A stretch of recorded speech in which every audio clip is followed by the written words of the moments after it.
Oh my God. I'm so excited. Hi. Hey. Oh my God, I'm so excited. Oh, this is great. Okay. Perfect. Um, I don't know if you know Chelsea. Do you know Chelsea? You follow her, right? Yes. So she just texted me right before we got on this live and she goes, I just pulled up the chart for the date that you said and I think you're right. And then she's like, I have to make a video on it. And I was like, oh my God, I'm about to go live with Jen. Please jump on. And she goes, okay, I'm trying to get the kids to sleep. If you guys are still on, I'll jump on. And I'm like, yeah, I want to know what Oh her my God, reading says. that would be so cool. Oh my I God, I would love know. if Chelsea joined. I know. I'm If you gonna guys don't adjust know my who tripod. Chelsea, if you guys don't know who Chelsea is, it's OhChelyeah.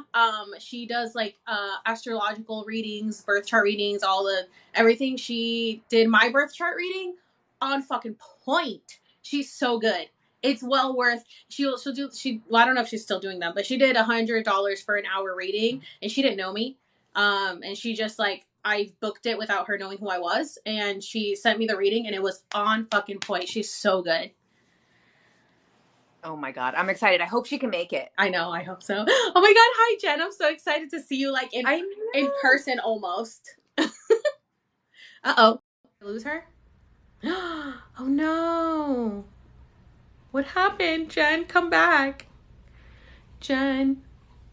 Yeah, let me see. How can I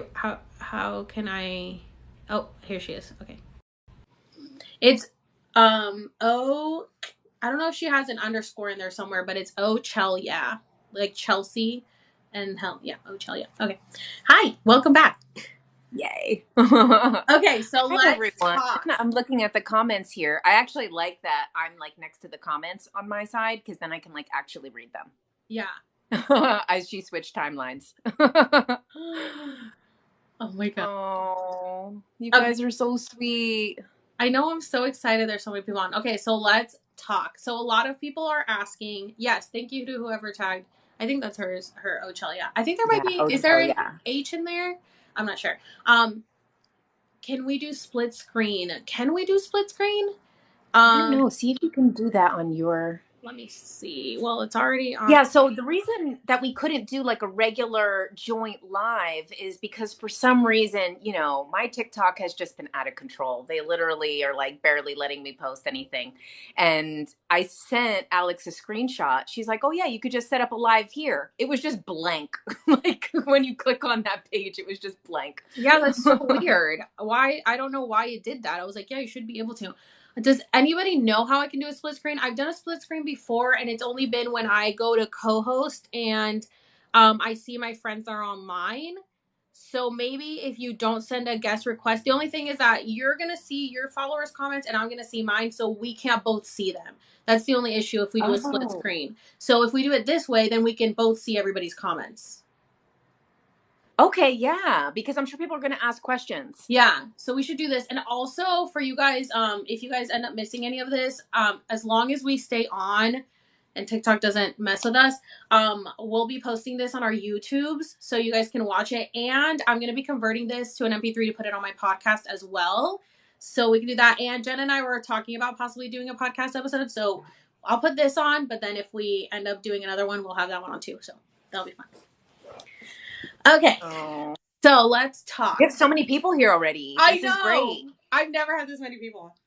Okay, so So let's I talk. wrote down some facts too, because I'm always coming with the facts. Yes. So I think let me just see in the comments. Like, do most people that are here know about the video that just went viral for Alex and was about the 2014? Seems fun.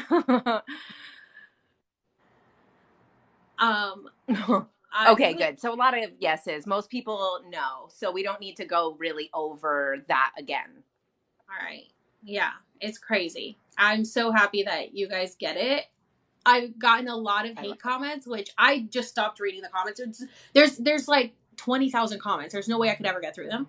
But I just stopped reading them because I'm like the girls that get it, and the ones that don't. And I'm not here to convince anybody. It's just like if you get it, you get it, and if you don't, that's And okay. I'm vicious with like blocking people. The slightest bit of negativity in the comment, I'm like, you don't need to be here. I literally have like over 500 people blocked. So for me, I've probably even blocked people who didn't even deserve it. Like I was like, you know what? I don't like your tone. You are That's it. definitely way better than I am. My sister has been telling me forever, like, just block them. And I'm like, I have this urge to fight with people about, I can't help but like tell people like, come on, use your brain. So And I feel like the negative comments also kind of like discourage other people from like sharing what they want to share in the comments, because like a lot of times people can't talk about like I had a timeline shift. They don't have anyone in their life that they can talk about it with.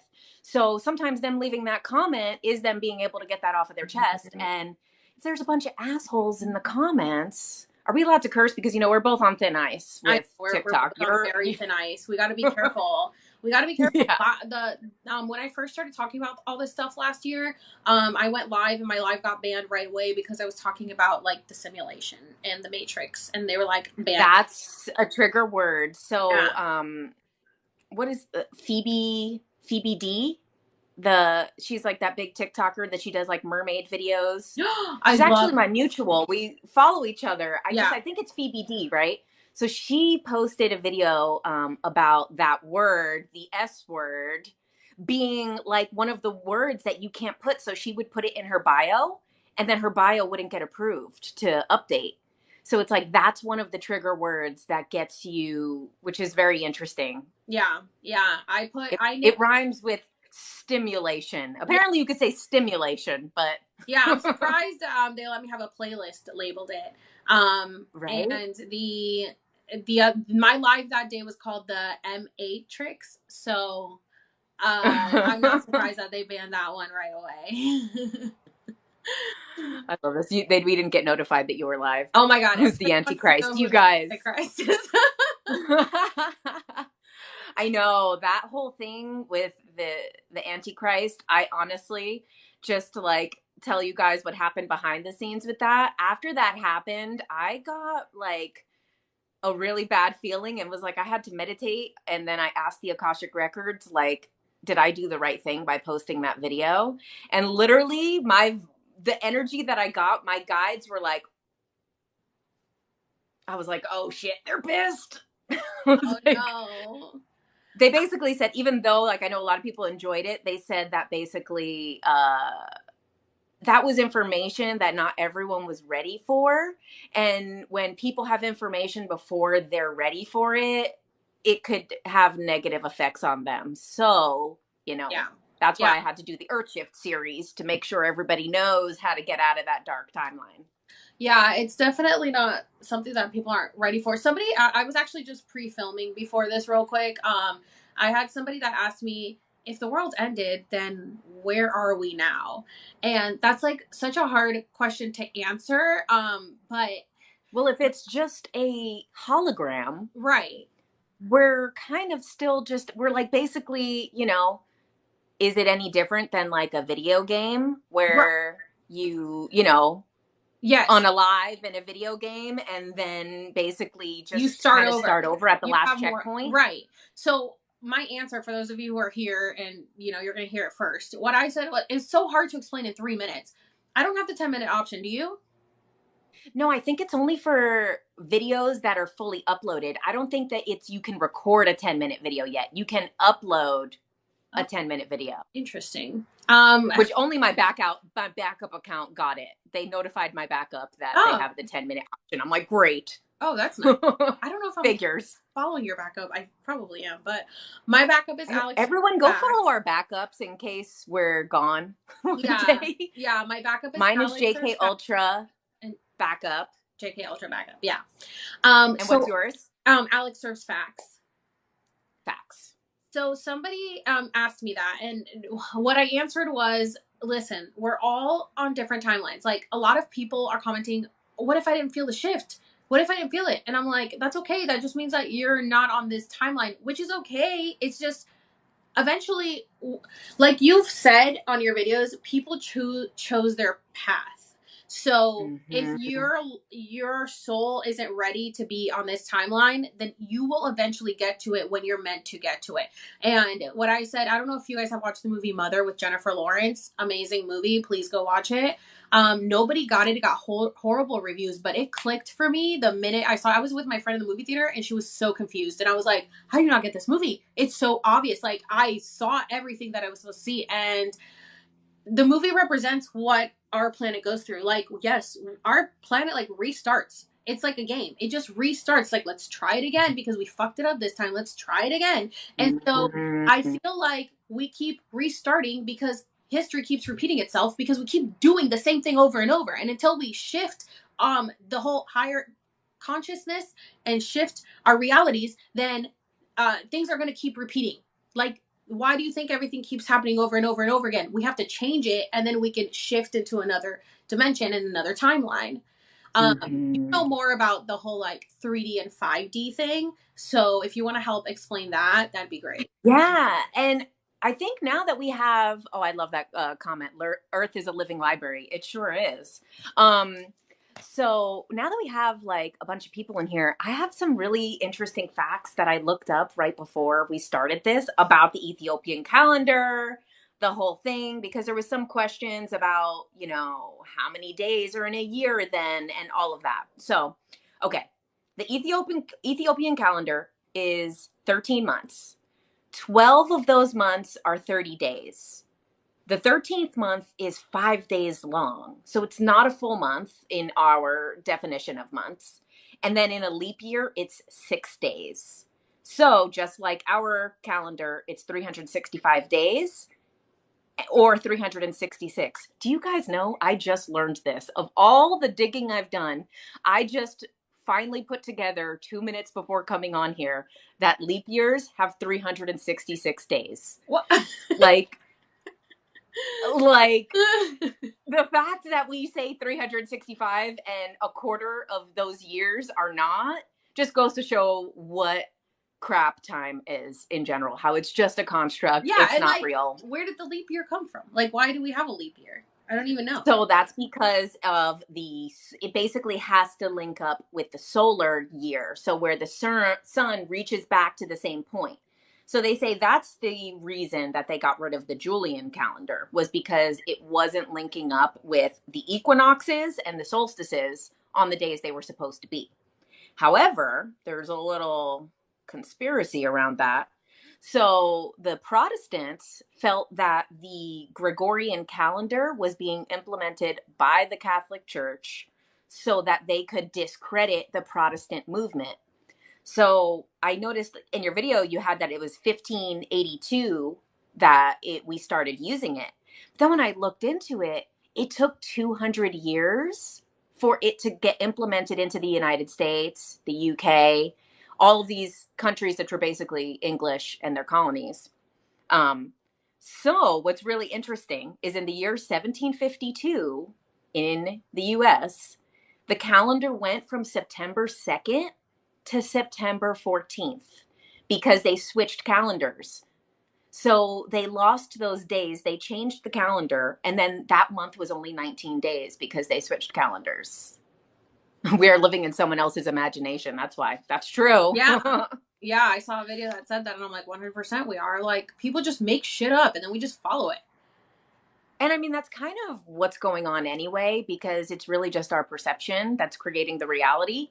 So it's like, you guys, if you were not using visualization, visualizing is just as good as really living it. Like, your brain can't tell the difference. That's why all of these things with like visualizing the new earth, visualizing the higher timeline, manifesting the life that you want, you really have to visualize those things because it's the matrix is going to just reprint into that Yeah. eventually. Yes. And like, I just have to say that this is 100% true. If you guys aren't following Road to Roses, she talks all about how to manifest and how to change your perspective on everything and how to visualize. Like, she has hundreds of books on how to manifest and how she achieved Wow. everything that she has.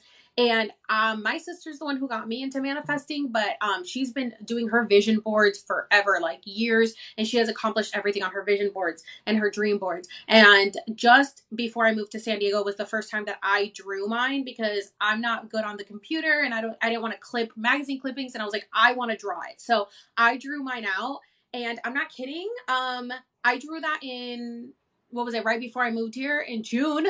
In June of 2020, I drew it, and everything on that drawing that I did, everything came true, to the point where I wanted to, I drew what I wanted for an apartment when we moved here. I wanted to have like 2 assigned parking spots, because California is so hard with parking. I wanted to have washer and dryer. California is so hard with washer and dryer. I wanted 2 separate rooms. I wanted a like divide in the layout. I didn't want the rooms next to each other. And at last minute, I decided to put the living room in the middle of the fucking apartment. And it just so happened that I got literally exactly what I drew out. The living room, the laundry room. The laundry room was literally in the middle of the apartment. It made no sense. And we were like, it was because it was a duplex, it was a house turned duplex. And so they just added the laundry room to the middle of the, like in between the kitchen and the living room, and it was so randomly there. But I was like, my sister's like, why did you have to draw it there? And I was like, I didn't know. And she's like, you have to. You're like, I'm testing the hologram. Yeah, and I didn't realize. She goes, no, everything that you put will happen. You have to be specific. Don't just say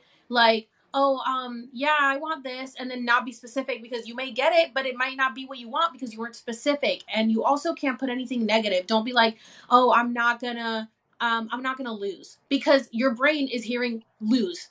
That's the main word it hears. So then you lose. So you have to say, I won.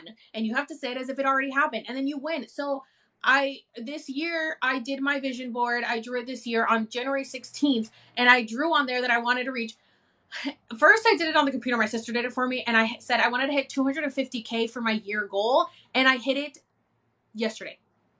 So I already hit that. And because of this Ethiopian calendar video. How fucking crazy. And then I drew it. I said, let me just draw it, because I feel like drawing it is better than just doing it on the computer. I drew it, and then on there I drew 500K. And I was like, damn, that's like reaching really high. But like, no, well, it's a vision board. Like, who cares? Just aim high. And now I'm like, I may hit that by the end of the year. Like, you guys. And that's like what, I don't know if you follow any of Vishen Lakhiani's stuff. He created Mind Valley. I'm a big fan of his. And he talks about that if you don't have something on your vision board that you're afraid of, like you're actually afraid of whether it's possible, and it actually scares you at the idea, like, I don't even know if I could do it, then you're not doing it. You know, like you have to do some goals that are very logical, and you have to have at least one goal that is like completely more than you think is possible. Yes, always, because the way that I see, I watch a lot of like manifestation videos and how to do manifestation and everything. And a lot of them say like, first of all, it's literally just having faith. Like, just believe that it happened, because it's your dream reality. Like, the only thing that is stopping you from accomplishing your dream reality is your own limiting beliefs. It's your own brain stopping you. So if you're just like, yeah, like, I don't know, there's another girl on here that's like, oh, I live in my delusion all the time. Like, I used to just be like, yeah, I won that grant. Yeah, I'm going to this college. I already got accepted. And she hadn't got accepted, but everything she said came true because she just believed that it would happen. And I'm like, this is literally this is how I've been able to change my perception on everything, is just manifesting. Because when you're constantly being like, oh, everything is so bad for me, and I get it, because the first 33 years of my life, it was all bad for me. But I also feel like it was part of a karmic cycle that I had to go through, because who knows why I chose this. Like, eventually we'll find out, why did I choose this life? Why did I choose to go through the trauma I went through? Why did I do all that? But I think it's to get me to where I've been now, because had I not gone through all that trauma, and everything that I went through, I wouldn't be where I am now, because I wouldn't have experienced the things to get me to realize all the things I'm realizing now. Like, everything has a reason. Everything has a purpose. Like, me losing, not losing, but there was a whole thing that went on with my first account where I pretty much had to start over on this account from the bottom, build my following. Like, this following is not the same following from my first account. This is a whole new following that started for me. And I had to start over with new content, and I was doing things that nobody else was doing. And I was getting told I was going to get sued, and that I needed to take my videos down, and that all people were threatening me. And I'm like, I don't care, because if I can't do what I want to do, and I can't make a change in this shitty planet, then it's not worth living. So I'm just going to keep going, because it's the only thing that's getting me through. And I believe that eventually something good will happen. And I feel like now we're starting to get there. And the fact that this video blew up, like my first video that hit 1 million was on April 1st. And I had manifested, I want to hit 100K by the end of March. I hit it on April 1st. And then I said, that the fact that I hit the first million on April 1st, and then now this one is at 13 million, and the year starts in April. It's like, it all makes sense. It's like I'm starting anew. Like I had to go through the last 3 years through so much to get here, but it really does work. You guys gotta manifest what you want. Okay, I see a couple people asking some questions too. They said one person asked if it works if it's a digital vision board. I do think so. Okay, okay. So what? Oh, Chelsea's on. Chelsea, if you want to jump on and tell your reading, let us know. Is she in here? She's. Oh, there she goes. Yeah, I just saw her pop in. She's in here. Hopefully, she'll send a guest request. Okay, so one other thing that I thought was really interesting about the Ethiopian calendar. So their new year is September 1st. So September is the first month of their calendar. However, their September 1st is our September 11th. Just saying. Interesting. Let's see. What else do I have here?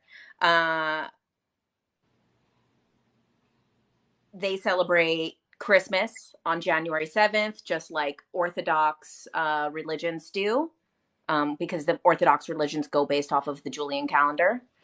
Let's see. What else here? Oh, Greece was using the Julian calendar until 1923.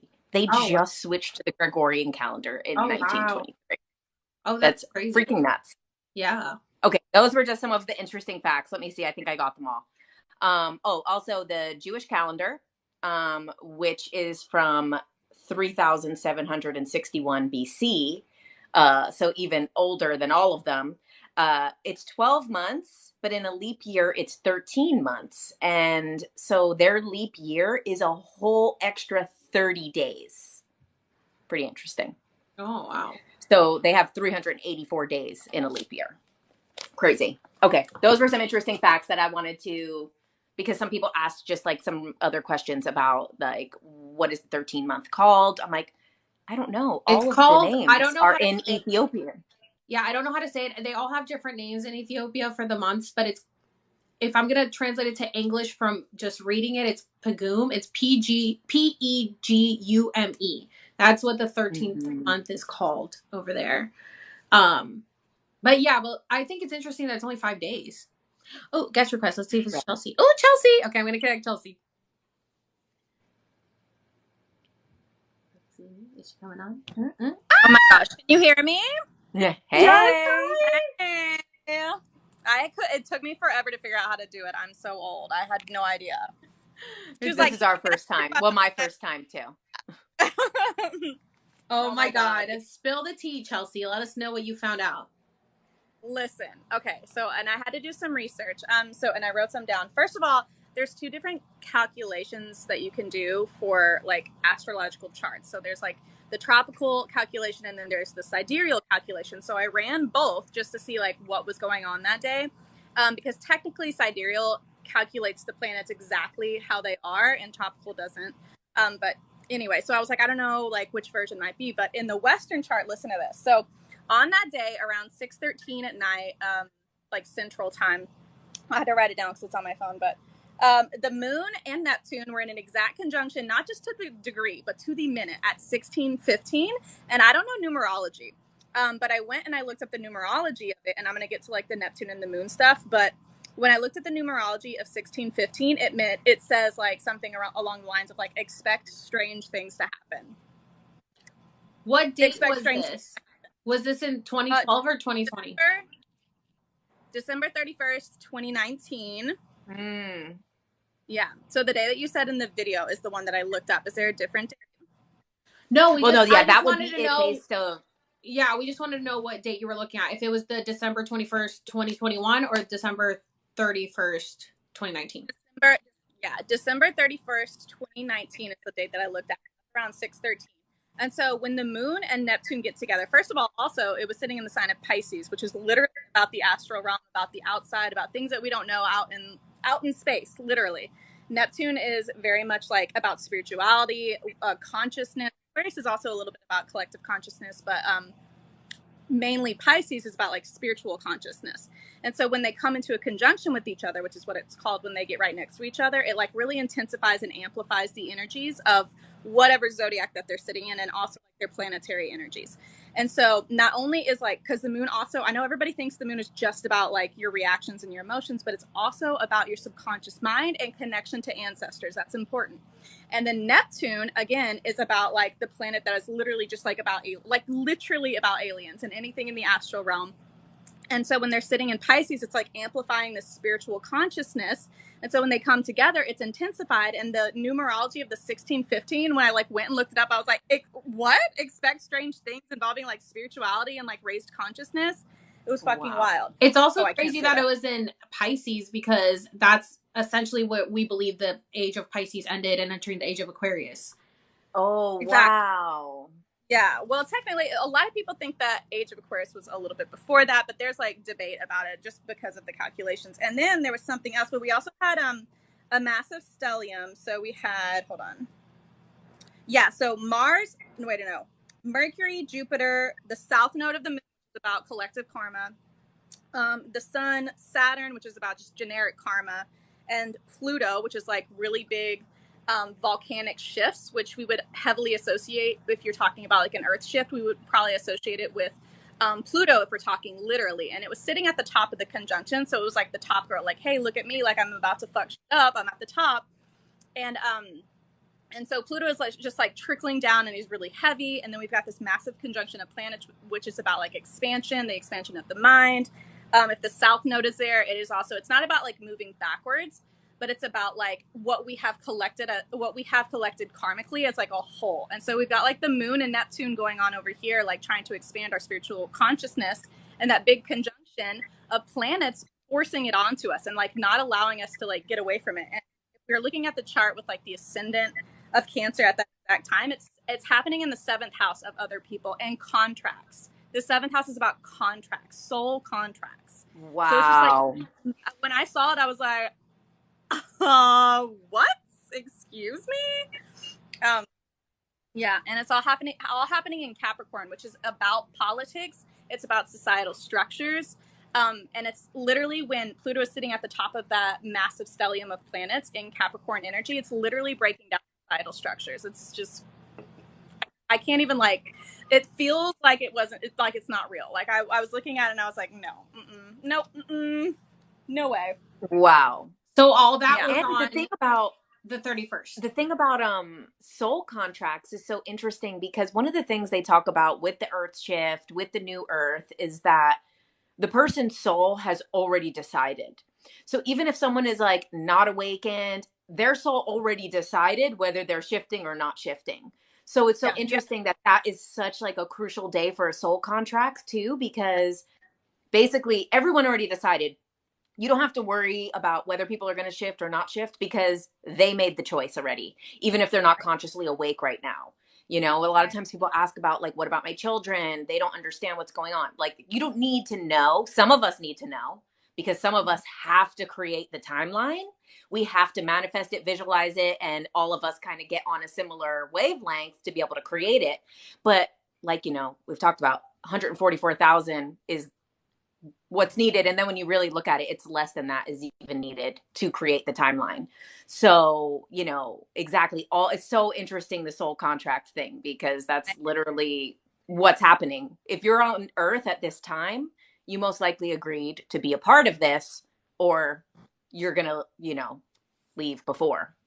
You said in your videos about the earth shift that there was certain like years of souls that came. Mm-hmm. Didn't you say there was like in the 80s? Yeah. So that's from Dolores Cannon. She talks about the 3 waves of volunteers. And one thing, Dolores Cannon's daughter always says that the years are not that strict. As what Dolores said, Dolores gave like very specific years. And then her daughter said like, no, it's not only those years. It's kind of like big chunks came in those years, but some people came a little before, a little after. So they say like the first wave came in like the 50s and 60s.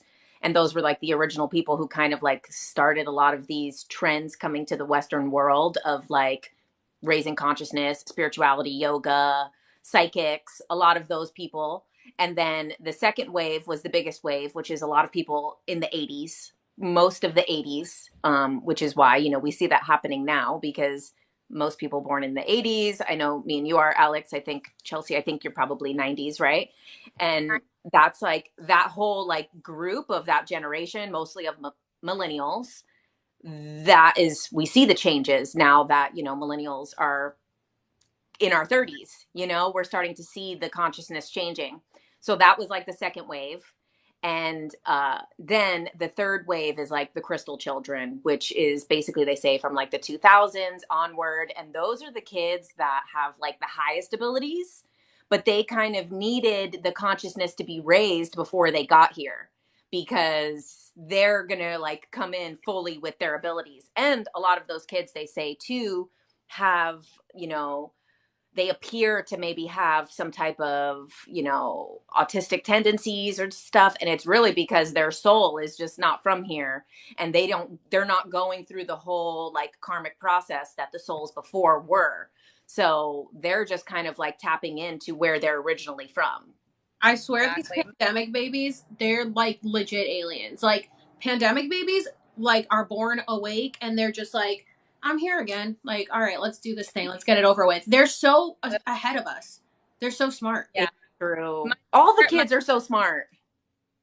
My daughter is nonverbal autistic, and I swear to God, every time, like I started collecting crystals when I was pregnant with her, and I've never been drawn to them ever. And I was just like kind of collecting them. I was like, you know, they're nice. I'll try and work with them a little bit. And then she got here, and she would place them in places, and I was like, okay, what is that? Let me go look up what that is. And she's 3, can't speak. And I would look up the meaning of it, and the area she put it in was like exactly what it should be used for. Wow. And I was like, okay, I see you're trying to tell me something. And I have to jump off to go take care of her really quick. But this last thing that I wanted to tell you about, which is really interesting. So on that December 31st, 2019 day, the North Node was in retrograde in Cancer, and Cancer is about women. So I think the people that shifted were mainly females. Females. Is it shocking? It's not shocking. Over feminine energy and females and women. It's just like, it can't get more obvious.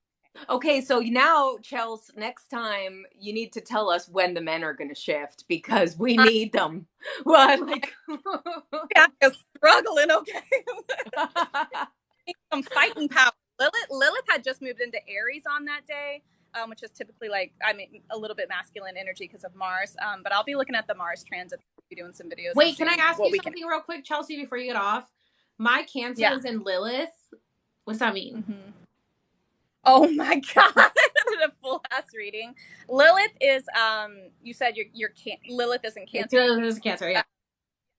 Lilith is the whole symbolism of Lilith is that, like, in the Garden of Eden, she left because Adam wouldn't let her be her full sensual sexual self. She wanted to be his equivalent. So it's very much about like fighting the patriarchy, and it's kind of like the female equivalent of the Mars warrior energy. So when you have Lilith in Cancer, it's very much standing up and fighting back the patriarchy for women with like an emotional touch. So being like really drawn and standing up for females who are in need, or anybody who has like emotional, what's the word? Not devastation, like emotional damage. Okay, you're like the person like going and trying to help them and like really leading the way and showing women like the way that they should stand up for themselves. It really depends on what house it is in too.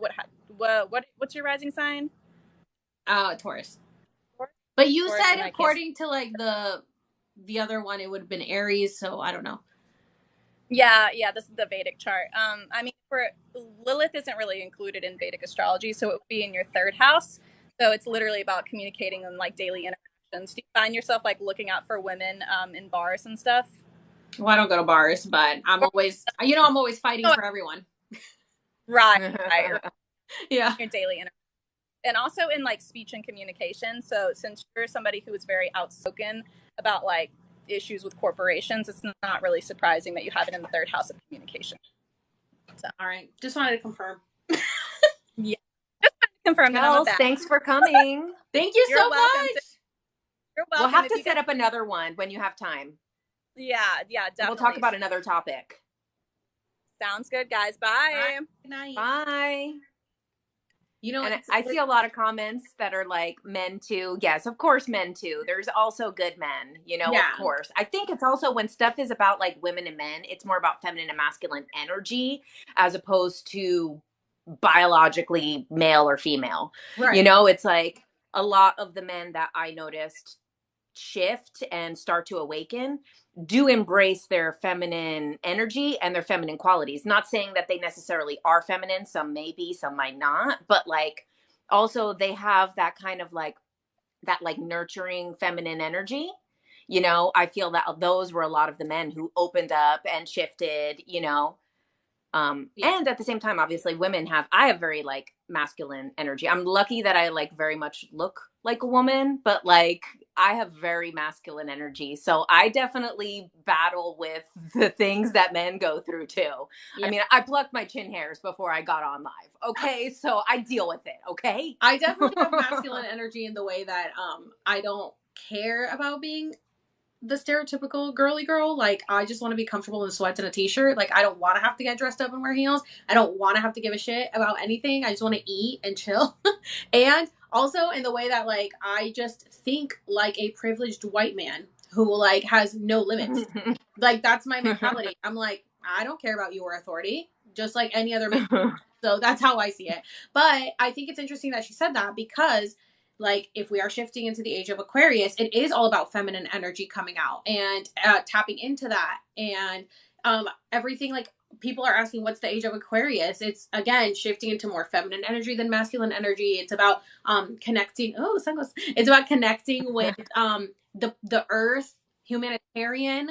I love Aquarius women. My best friend is an Aquarius woman. Like, they're just such kind people, and they're most of them are like very into holistic medicine and vegan or vegetarian, very about saving the planet kind of thing. And that's the age that now we're shifting into, and that's where, if we all raise our collective consciousness, that's how we should all be acting. Which, leaving the age of Pisces was all about we followed Christianity and Jesus's teachings, but I think what Jesus was trying to teach people was what now we are going to enter in the age of Aquarius was like, hey, just be this, like, how to eat right, how to, treat people better, we're all one, like, just treat each other as equals, and then we can raise the collective consciousness. So I think now people are starting to wake up to that. I love it. So maybe we should answer some questions because I see definitely some questions scrolling by. So if you guys have questions, let's see, how does this other calendar affect our signs? Well, our signs are possibly not even our signs anyway, because the real thing is 13 signs. Like everything, everything is secretly 13. Everything that's 12, like 12 months, but then there's 13 new moons in a year. And the word month comes from moonth. So there is kind of technically 13 months, and that is still that way in the Ethiopian calendar. And everything is secretly 13. I mean, 12 apostles. Oh, I got a hat. A witch hat. So yeah, like 12 apostles in the Bible, and then it's actually 13 because Mary Magdalene was one. What's the 13th sign? It's interesting that it is or something. I think it's called. Someone said, "What's the 13th sign?" I think it's called like Ophidus or something like it's that. something with an O. I think. And then someone said the 13 families. Yes, yes, the 13 families. I think it's interesting that they made 13 a bad number, like Friday the 13th, and there's never a 13th, floor at the hotel, and 13. It's always 13 is an unlucky number, and I'm like, isn't that interesting? Why is that? It's like they're trying to hide. And what's so interesting is that in this book called The Pleiadian Workbook by Moore Kwan Lin, they have a chapter about the number 13, and that it is the ultimate manifestation number, and that 13 is so powerful, and that it's actually a higher, like, we're taught that like 13 is evil and dark, and it's actually like of higher consciousness. So they talk about the reason we've been hidden from the power of 13 is because it's actually so powerful for manifestation, and it's not something that's dark at all. Yeah. Yeah, somebody mentioned, look at Taylor Swift. Taylor Swift loves the number 13, and she's been pretty lucky. So that's her lucky number. Somebody said, can you elaborate on the 144,000? Okay, so I did a video on it. You could see that on the end of my apocalypse series. But the 144,000 is interesting because it comes up in the Bible, in the book of Revelation, basically as the whole world is ending and everything is happening and Jesus returns.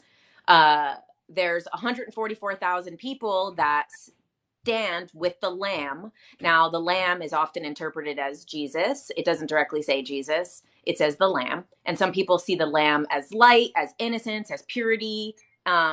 So there's the 144,000 in the Bible, which is what really made it popular. But then it also shows up in the Emerald Tablets. It shows up in Native American prophecies. It's basically shows up in every aspect of life. And then you see like 144 hertz is like a frequency that comes up all the time. And then you have, I mean, I think I saw too, like in that video, it's like even the Great Pyramid of Giza has 144,000 casting stones. Everything like the speed of light, they basically said like if you travel at the speed of light from air, that basically the speed of light would be 144,000. Mm-hmm. So everything keeps coming up with this number. But in that same Pleiadian book called the Pleiadian Workbook by Morquan Lin, they basically channel Ra, and you guys probably know Ra from the Law of One. And they channel Ra, and he says that basically 144,000 is the minimum amount of souls that need to reach Christ consciousness in order for the entire planet to shift to another dimension. And that basically those 144,000 is the minimum number to bring 20 million people to the new earth, because not everyone needs to manifest that themselves. So that's why that number keeps coming up. And they also say like the volunteers, those like 3 waves of volunteers and indigo children and star seeds and all of these things, those are part of the 144,000. But not all of them are going to be into spirituality. Some of them are Christians, some of them are Muslim, some of them are Jewish, some of them might not have a religion. You know, it's a lot of times people like try to take it as if it's only Christians, or it's only, because it does say the tribes of Israel in the Bible. So then they say, no, it's only Jewish people. And then, you know, I had people comment on that video, like, it's only Muslims. And it's like, I mean, you really think that there would be just one? And then obviously, I mean, I don't know if it's in the comments yet, but then this is also a big trigger for Jehovah's Witness, which I didn't know about until that video, that that's a big part of their religion. And that they say that only 144,000 people go to heaven.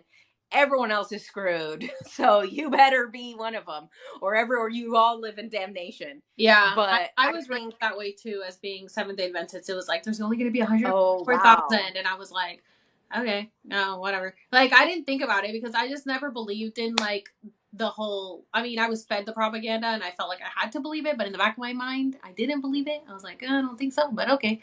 I especially didn't believe in religion. My mom, I mean, I followed it because I was like, you know, manipulated into it. But my mom would like, you know, push it as like, this is the truth. And I'm like, but what if I had been born into Buddhism or into Judaism or into Hinduism? Like, what then? Does that mean that I would not be saved and I would go to hell? And then she'd be like, well, they worship false idols. And I'm like, okay. And like, what makes you right? Why do you think you're right? Like, I always questioned everything because I'm like, there's just no way. Like, there's no way that we're the only right ones. It's crazy to me. Somebody asked in the comments, so is Jesus returning us shifting into Christ consciousness? And I 100% believe that that is what it is. I personally don't believe that Jesus is going to come back like from the heavens like they've told us because of how the Bible was interpreted. I believe that it's all of us raising our consciousness and being Christ-like in that way. Just realizing that we have that power within us. I agree that the second coming of Christ is humanity reaching Christ consciousness. Of course, you know, that's like something that people do get really triggered by. You know, people go crazy about that idea. And, you know, what does Christ represent? You know, it's the same thing that Christ consciousness represents, you know, and it's basically what he was trying to teach. So now if everybody could live in love, loving, you know, their neighbor, understanding that we're all part of something and that what you do to others is what you're doing to yourself, is kind of the same thing as like unity consciousness, which is what, Christ consciousness is. It's unity consciousness. Yeah, it's exactly what it is. And yeah, it is very triggering for people. And we're not saying that like, I don't believe that like I'm the highest being. I think there is more out there. Obviously, we got here somehow. How did we get here? I don't know. I questioned that too. I used to ask my mom, who made God? And she was like, what do you mean? Who made God? Somebody had to make him. And she was like, I don't know. And I was like, okay, so why do we just believe it? Like, you know what I'm saying? Like, I was always questioning everything. So I do believe there is a God just because of what I've personally experienced. And I believe there is definitely a higher power that is controlling everything, or obviously we got here somehow. So I believe that. But I'm not saying I know everything. I'm just saying we want to act more Christ-like. And there's nothing wrong with that. It's the same concept of religion and Christianity, except without all the social Christian construct. And I know that now people are saying like, oh, spirituality is becoming the new Christianity. And I guess I can see how it can get like that, but it's like, I don't know. To me, I find so much more comfort in that than I did in religion. I think religion is so limiting. It's so many rules. It's so negative. Like the way that it was presented to me is just negative. Like, you better do it or you're going to hell. And it's like, why did you make me if you want to send me to hell? Like, why am I here? Like, it just doesn't make sense to me. Like, let me live this life in peace. But it's like, no, follow all these rules. So for me, spirituality just makes more sense. It's just like, just be a good fucking person.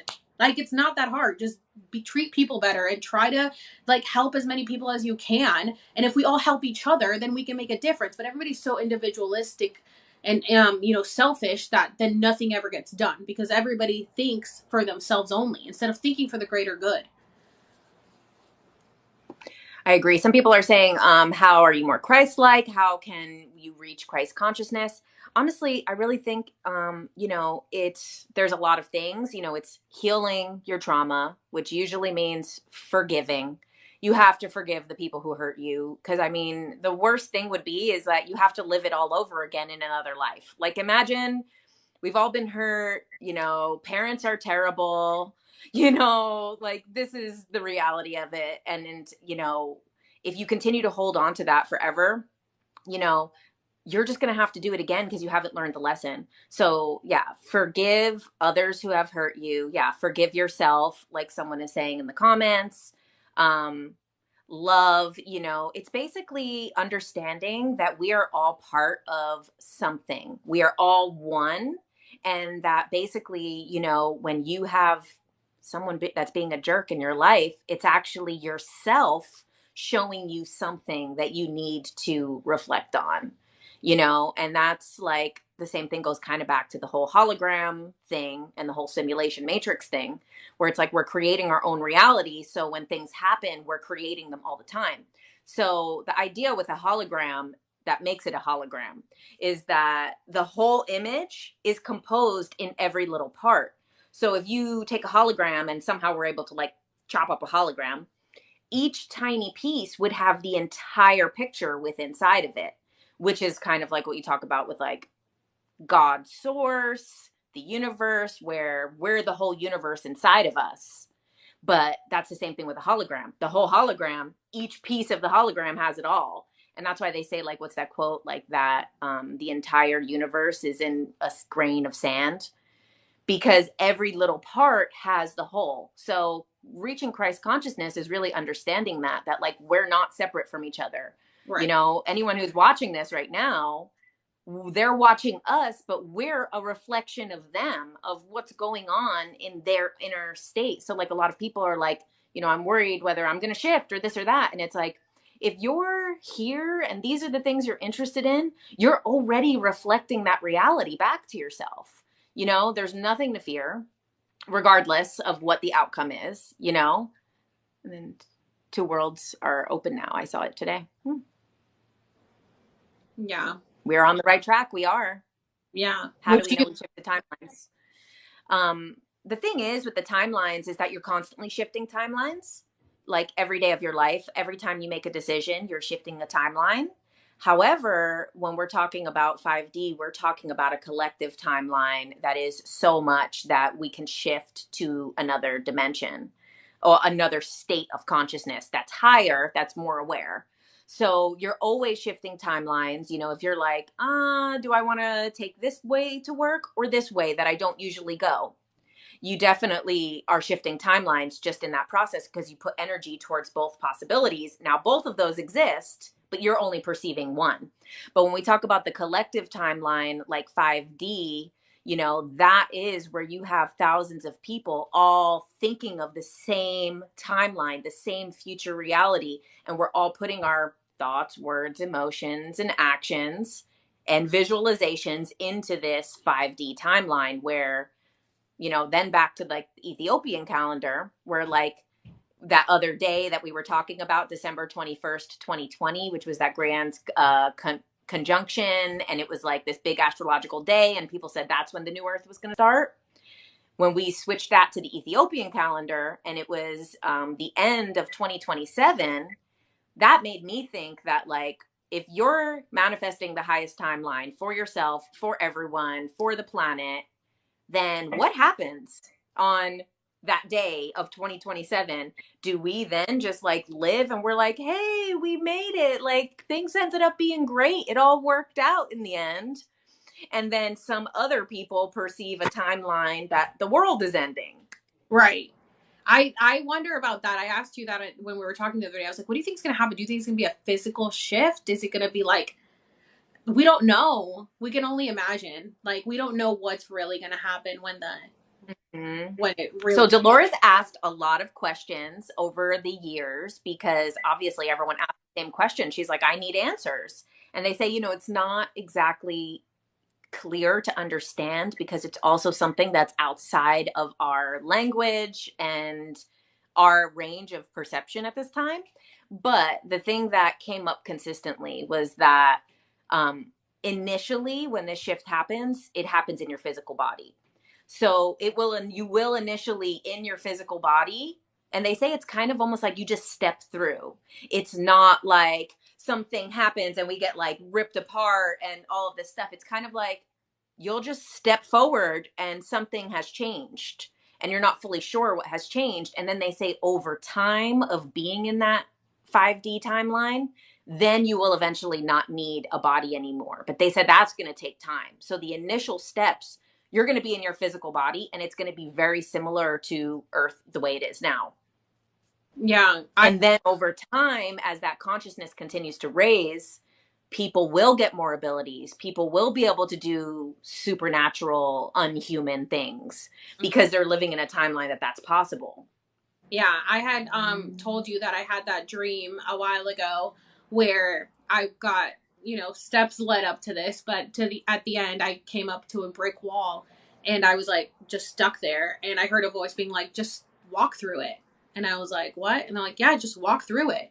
And I walked through the brick wall and I was on the other side. And then I told you that and you were like, oh my God, that's what Dolores Cannon says, that you're just going to walk through it. And I was like, oh my God. Yeah, I totally see myself. And I've had so many dreams like that I'm just going to walk through it. And so many people comment that they have these really similar dreams. Yeah. Where they're walking through to another dimension, or the Earth is splitting in two and they're going with one and the other one is continuing. Yeah, it's so crazy. And when I had that experience with the lady at Chili's that was like, told me, you know, don't give up, you have so much stuff coming for me. She said, everything's going to seem really weird right now and it's not going to make sense, but it'll make sense in your 40s. And I'm turning 35 next month and it's 2022. So in 2027 is 5 years and I'll be turning 40. So everything will make sense then. It's going to make sense. That's crazy. So what else did somebody ask? They asked about 5D and then they asked, Mandela effect. Okay. So people are asking, so the Mandela effect started really in 2012, which we believe has to do with CERN, right? Yeah. So I think they say that the Mandela effect started around 2009, 2010. And that was when they first started the Hadron Collider. So I think that the Mandela effect is partly due to CERN, personally. But I also think that, you know, what I had posted at the end of that Mandela series, the information that then ended up being the next episode on my favorite show on Gaia, Cosmic Disclosure. The next episode, he literally was talking about how there's basically a master timeline that is a successful timeline of the universe.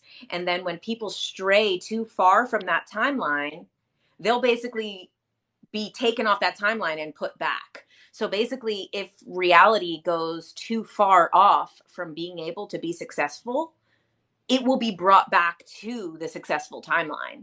So I'm also thinking that that's part of it, that CERN is playing a part with some of the things that they're doing with the timeline shifting. But I also think that there is something greater happening in the universe, where the universe is not going to start over because humans couldn't get it on Earth at this time. There's no way the universe is going to be, you know, however many billions, trillions of years old it is. And that's, you know, probably since before the Big Bang. You know, there's no way that the universe, which is also like God or source energy or the creator, is going to just be like, oh man, those people just didn't get it. I guess the whole universe is screwed. They're like, no, like we're going to put them back on the timeline because this is, and especially if time is simultaneous, the ending has already happened. The good ending has already happened. Right. We're just in a dream seeing it. You know, we're currently like being human on Earth at this time is a lot of times described that we're in a dream now. A lot of people our real ask, like, self is asleep. Yeah, a lot of people ask, like, are we dead? And I'm like, I think this like the show The Good Place, like this is the bad place, and we are essentially dead because, like, if you watch the movie Soul, the Disney movie, that's what's happening. So like our souls come to Earth to fulfill a purpose, and then our souls can go back. So like this isn't real. Like this is just what our meat suit for this planet and this lifetime. So essentially, yeah, we're already dead. Life begins after death. Like for us, we'll remember everything once we die on this lifetime. And that's why they say that death is just a transition. You know, that's why a lot of people call it transitioning, because you're basically, you know, Earth is a school. You know, a lot of times, you know, people talk about a lot of different things, prison planet and stuff like that. But like the reality of it is that it's a school and we sign up to come here. So, you know, some people who are advanced souls, they're not going to sign up to go to kindergarten. Why are they going to deal with everything on this planet to go to kindergarten? Like, no, they're going to, at least if they're going to come here, they're going to make sure that it's worth it. And they're going to learn the real lessons that need to be learned. Yeah. They say Earth is the hardest school. I believe that. Yeah, it really is. And it's crazy to think that we chose to come here. So it's like before all this, we were shown, like, I don't know if you guys haven't watched the movie 9 Days, watch that. It's about the concept of like being shown the life pretty much before you come here. And then one of them gets chosen to live the life. And it's like when you see it all play out and you're like, why did I choose to come here? But I guess we know, but we don't know. You know what I'm saying? Like right now we forgot everything. Our mind was erased. But when we were up there deciding, or out there deciding to come, we're like, yes, I will go through all that to get to this. Like there is a reason. And it's so that's the only thing that's getting me through. I'm like, I chose to be here for a reason, so I just got to keep going. Yeah. And that's the thing, is that a lot of people in their spiritual journey, if they really do contemplate and meditate on it, they can see why they would choose this life. Because the thing too, now, if we are, you know, which I do believe, coming to the end of a cycle and transitioning into a new Earth, you know, I think that we're also ending karma for ourselves, for others. So a lot of times, you know, for me, a lot of the issues that I've dealt with have to do with like women and men and, you know, the relationships and being a woman and things like that. So it's like, I know that part of the lessons that I'm healing is collectively for women, you know? So I feel like when I really do think about my life and my whole life story, if it was a movie, it would be about, you know, women and this growth of women like coming into their power. And, you know, so I think that that's basically, you know, if you really think about the theme in your life from the time you were born till now, all the issues, all the struggles, there's usually a constant theme. And that's probably the karma that you're also healing for the planet, which is great. Like, you imagine, like, the horrible stuff that you've gone through, you're actually helping everyone who's ever gone through that, which we also know through epigenetics is true, because you already in your DNA have the history of everything that has ever happened to you and your ancestors, your grandparents. Every traumatic thing that has happened to them is written in our DNA. So when you heal those things, even scientifically, you're healing them. Thank you for all these gifts, guys, by the way. Somebody said, what does it mean? This is my first live, so I don't really know how it works. But well, this is a great live to have. Somebody said, if I constantly think about someone and then I'm always running into them, what does that mean? Which I think is funny, because I really do feel like we live in a simulation, because I watched your video. Were you the one? Oh, your story where you said you kept running into your neighbor like every single day. Out of control. That happens to me with this. I live in a building with like a lot of units, and yet I run into this mom and her son every single time. And it's not like I'm on the same schedule. Like, I literally just, I go to Target, she's at Target, I come back, she's following me, I like go out to check the mail, she's there. I'm like, why are you you're in my reality, you're the only neighbor I see every day. It's like she's a Sims in my reality, in my simulation. Yes, like the Truman Show. I literally feel like I'm in the Truman Show. That movie, I love that movie as a kid. I was like, this is literally. I love it so much. I think when you think about someone and you see them, I think you're just manifesting them into your reality, probably. Yeah. And I think that, you know, like when we talk about the whole thing being a hologram, you know, you're thinking about something and you're instantly reprinting. So like, if you guys haven't watching the Earthshift series, or we talk about the timelines, because basically what they're saying is that only now exists. And what that means is that the now is constantly reprinting, reprints. So when you think about someone, you just reprinted a now. That person was a thought. Now that person is going to pop up in your reality. Same thing, like, you know, you think like, oh, whatever happened to so-and-so? Then all of a sudden they call you, you know, like that happens all the time. Yeah. Like, have you ever noticed, if you're like looking for a white car, all you see is white cars? And it's like, when you're actively looking for something, that's all you see all the time. Like I just posted a video about angel numbers, and I was like, the minute you start like thinking about angel numbers, you're going to notice them all the time. Whereas before you didn't even realize they were there. So did you see, I think his name is Sacronaut. We follow each other. I've seen a couple of his videos, and he did a video on angel numbers that's so good. So he basically adds 111, 222, 333, does it all. Every single angel number adds up to 369, 369, 369. And it's like, that's what Nikola Tesla said. If you know the importance of 369, you know the universe. We talked about in the Earthshift series, the whole 369 of this trinity of what she says creates the hologram. And then even the whole manifestation things of 369. So it's like interesting that the angel numbers all add up to 369, 369. And then when he breaks it down, he keeps adding them, like, you know, with like numerology, how it just keeps going until you get to like a single digit. He goes all down, all the angel numbers, all everything, it all equals 9. And then 9 is the whole thing where they talk about 9 being basically the name of God, the frequency of God. You know, like that's like, isn't that what that movie Pi is about? Is that they're trying to find out the true name of God through math. Oh, I haven't watched that one. Oh my God, it's good. Yeah. It's dark and scary, but it's good. Oh, what about deja vu? So what's your theory on deja vu? I think it's the same type of thing. I think we're creating the reality, but I also believe that it's a confirmation, because in the book Journey of Souls, which everyone should listen to or read physically, it's so good. He talks about, well, it's the same type of thing he does what Dolores does. He does regressive hypnosis and then regresses people to the point where they were not incarnated in a life.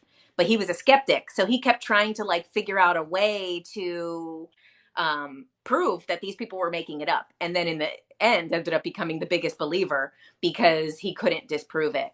And one of the things that he talks about is there's like a life selection room, and they say rooms because obviously we're going to perceive them and use the words that we have. I doubt it's an actual room.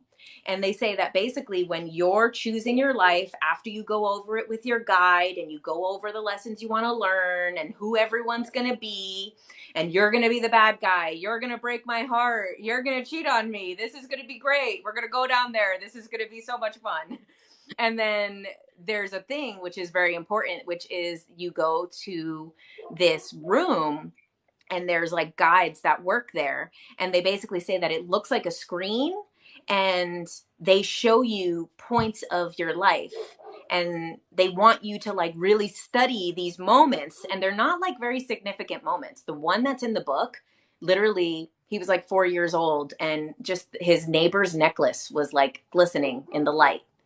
That was the whole memory that he had to remember. Yeah, He was like anytime staring I had at it, deja like, vu, don't it's forget it. like random moments. It's like, oh, I just had deja vu. Like, yeah, we already did this, and that's it. It's just And like, that's the thing, is that maybe that's from that life selection room when you're trying to remember. They're like, don't forget this. This is how you're going to know you're on the right path. And so that's what I think deja vu is, because, you know, if you've ever been in like a karmic relationship, you know, like not the good soulmate kind, but the type that you think is a soulmate until it's horrible and it's not. During those relationships, one specifically that I'm thinking of, we literally, both of us were having deja vu every day for like 3 months. It was insane. And I was like, what is going on? Every single day is deja vu. And, you know, in the end, it ended up being terrible. But yeah. but then, you know, I learned about Journey of Souls right after that relationship. Is actually that relationship, the way that I ended up healing from it was through the book Journey of Souls. So then I was reading that and they're like, you have to remember these certain points. And I'm like, damn, that's why I was having deja vu at the most insignificant moments. But my life as a whole was going through something interesting. Right. Yeah. Let's see what else. Oh, somebody asked, Do you believe in soulmates? I do believe in soulmates. I think the whole twin flame thing is a very complicated topic. I think it's like a trigger word because some people believe in twin flames. Some people believe twin flames are like karmic relationships that are horrible, that teach you terrible lessons. I think those people who think those are twin flames, I think are justifying their toxic relationships. I don't think that that's what a twin flame is. I think that they're justifying their horrible relationship that they're too afraid to leave. yeah. I do believe in soulmates, though. I do think that we have partners that we've been with many times before, that we are meant to be with, and we basically make a contract with them to be together in life. However, in that book, Journey of Souls, it says that not every life, and hold on to your seats, guys, not every life do we choose to incarnate with our soulmate. So there is some lives that we choose. If love is not an important memory for that life, not an important lesson, your soulmate might not incarnate with you in that life, and you might not meet them. Which has been a little bit of a fear of mine, but. So do you think that we have past lives if all time is simultaneous, or are we living in parallel universes? And that's where it gets so complicated, you know, is it's all happening at once. And so they are past lives, but are they happening right now? And is that why sometimes when you do a past life regression, it completely relates to what you're going through at that moment? So it's like your soul is in a certain vibration, and then you do a past life, and that's kind of still a representation of kind of what you're going through now, you know? So that's what I wonder. And then there's the whole thing of imprinting, which blows my mind, which is some people who are here, their souls have never been on Earth before. So they basically download a bunch of lives and come down with basically their real past lives. They just didn't experience them. Someone else did. And you can always do that. Even if your soul is from here and you've lived on Earth before, you can still, before, like say, you know, I'm going to come here to live my purpose. I'm like, well, I better download lives from all of these different topics, which is why they kind of explain why some people have the same past life of being kings and queens and everyone was Marilyn Monroe in their past life. I don't think that's imprinting. I think that's a little delusional. Personally, I don't think that everyone is imprinting Marilyn Monroe's life. I feel like it's human nature to want to be famous in your past life, and it kind of justifies how you feel now. Is like, oh, it's okay, but I was a king in my past life. You know, Dolores, of her Oh thousands my of God. sessions, she I'm said not so once was a famous person. sorry. I didn't mean to interrupt. Road to Roses is here. If you want to join, let me Oh, know. nice. I was talking about her earlier. She's the one that really helps with manifestation and teaches you guys like how to manifest your reality. So definitely go follow her. And if you want to join, please join. We had Chelsea on earlier who talked about astrology. So if you want to join, you can. But anyways, I just want to let you guys know that she's on. Nice. Sorry to interrupt you. No, yeah, I'm rambling. But yeah, I do think the past life thing, you know, Dolores said of all of the sessions that she did, thousands, she never had one person be a celebrity or a famous figure. That it never was. She said most people are literally picking potatoes. Most people live very humble, regular lives thousands of times.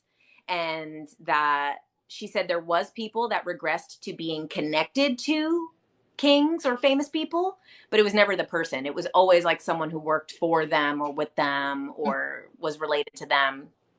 So I personally sometimes am a bit skeptical when people are like, well, I was Cleopatra in my past life. And I know because I did a regression. I'm like, a lot of people claim to be Cleopatra for some reason. Marilyn Monroe on the wall. Like, it's true. She's here. Look, she's right behind you. Yeah. She's everywhere. Oh my God. She's my whole wall. So it's so funny that you said that. Oh my God. You know what? I didn't even notice because I hadn't really looked at that. I was like, looking at wow, you, this but shade.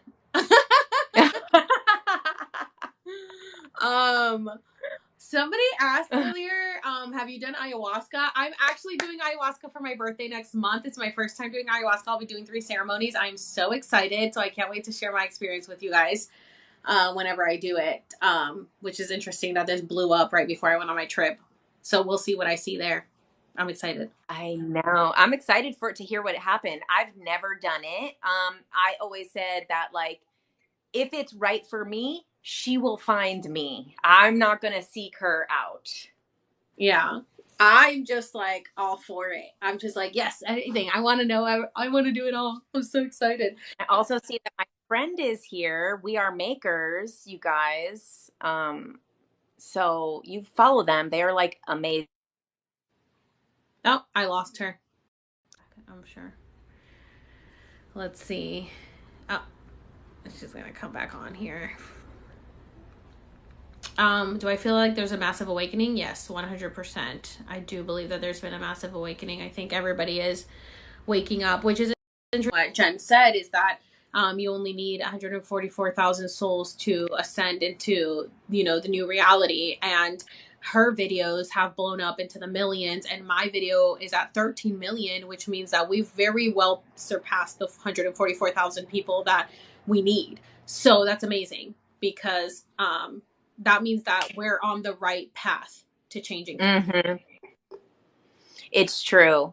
I think, and that's the thing too, with time being simultaneous, it literally just means like it's already happened. We've already ascended. We're just watching it play out. So never have any doubt about it. I don't have any doubt about it. I do have 2 guest requests. Do you want to connect them real quick just to see what they want to talk about? Sure. All right. Yeah. See. So let's see if this will connect. And there she is again. We are makers, you guys. Go follow my friend. She is an amazing singer and she's in a band with her husband. Said, what is ayahuasca? Ayahuasca is a plant medicine that you drink, and then it connects you to, what is it supposed to connect you to? Mother. Hi, Davey. Hello? Hello, can you hear me? Hey. Oh, We hear you. You can hear me. Can you see me? we cannot No. see you. Why not? Oh goodness. Road What to do I have to do, Roses. guys? I've never done this before. You know what? I had the same issue. So when you first click to join, you have to go over to enhance, I think, because it Oh, geez. automatically goes to audio. Oh, geez. May I try again? Is that okay? Yeah. Yeah, go for it. Okay, cool. All right, great. Okay, so I have Road to Roses trying to connect. Nice. I'll add you after just because I can't add any more people after him and I feel bad because I already connected him. So I'll connect you after. But this is fun. Let's see. Yeah, she's gonna join after we talk to Davy real quick. We'll connect with her. Let's see if we can get him on. Ah, there we go. We can see you now. Hi. Hey. Oh my goodness. I'm so nervous, but like also excited. How you doing? I'm actually doing really great. Thank you for asking. You guys are my favorite, 100%. So I have a lot of things to say about this, and you can hang up on me whenever you want, okay, girly? But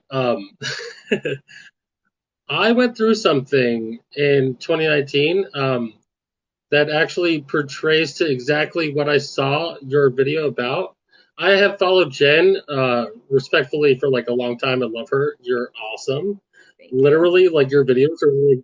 I have spent so many hours just watching them over and over because it's like it makes so much sense, and she makes so Oh, many good points. It's just like holy shit! Like, am I really truly like vibing? But anyway, enough about that. But like, I love you guys. Thank you for having me. oh, Um, thank you. so I would like to also put out there that I am a really respectable, normal, loving gay guy that has Asperger's. I have a touch of the tism, okay? But I have a very successful job. I work at baking. I'm taking care of my mom. I'm doing things, right? But, but before 2019 had happened, before this pandemic, right? My life was like super sweet. And then I went manic. Manic as hell. Like, I swear to God, like, the craziest things were happening to me and I just didn't know what to do. So I just like overdrank. I was drinking, drugging, whatever. I love my weed, whatever. I still do, but like I'm Don't only we human. all? Right. My whole thing is that I truly do think that something did happen because I have a really upsetting story to share. So my alcoholism actually got me a DUI, right? That was me. That was my fault. And then I spiraled even more. And then I woke up from a dream of me literally having lived almost like 3 years, but it was all in like a sense of a moment. And like I woke up and I was like, oh, I don't want that to happen. Hell no. I got ready for work, but I was just like, I don't want that to happen. And then next thing you know, I'm put into like these random situations and I ended up getting another DUI, but I woke up driving my vehicle, which is really scary because I did not drink that much, but apparently, obviously, I did. So I blacked out and I was driving my vehicle in Phoenix, Arizona. Okay, and I crashed because I woke up driving it. I have no recollection of this whatsoever. And then, like a week later or whatever, I had like this whole entire rear, like almost like a rear download that they talk about, like Ashley. I don't know if you follow her, but it was like as if I had to do that in order to get where I am. And it got me out of my really hardcore corporate job that I worked at for Yelp, which was very, very great. I was making like 90K a year, loving my life, but it was kind of messy. And it got me out of that, brought me to Arkansas, random ass place. But I had to take care of my mom. And ever since I've been here, I've been having hardcore deja vu, like as if I had been here before. And I can't explain that whatsoever. So I'm nonstop, legit going through your videos, like trying to make sense of literally all of that. Because yes, it was my fault. Yes, I'm at fault. I might not be the greatest person in some people's eyes, but I am a really good soul. You know, show some bad things. But things had happened. I paid for those. Like, everything's fine now, thank goodness. But it was awakening almost. And I legitimately have not been the same since literally New Year's of 2019. So when I saw your video, Alex, I legitimately was like, this shit is screaming at me right now. I don't know what to do about it. And then when I saw you guys were live, I was like, I have got to tell my story a little bit. I have not once ever put this on TikTok at all because I'm normally just a goofy sharer. Like, I just share things that are goofy. Alex laughed at one of my rainbow in the sky things, but either way, I just didn't know what to do with it, and I figured I would share that with you guys because I had like a whole year where I was just kind of like in a fog, but I ended up actually getting to a better place somehow, even after all that shit. I think a lot You know of what I mean? people Like, so I experience think that. what you guys are saying is very strong.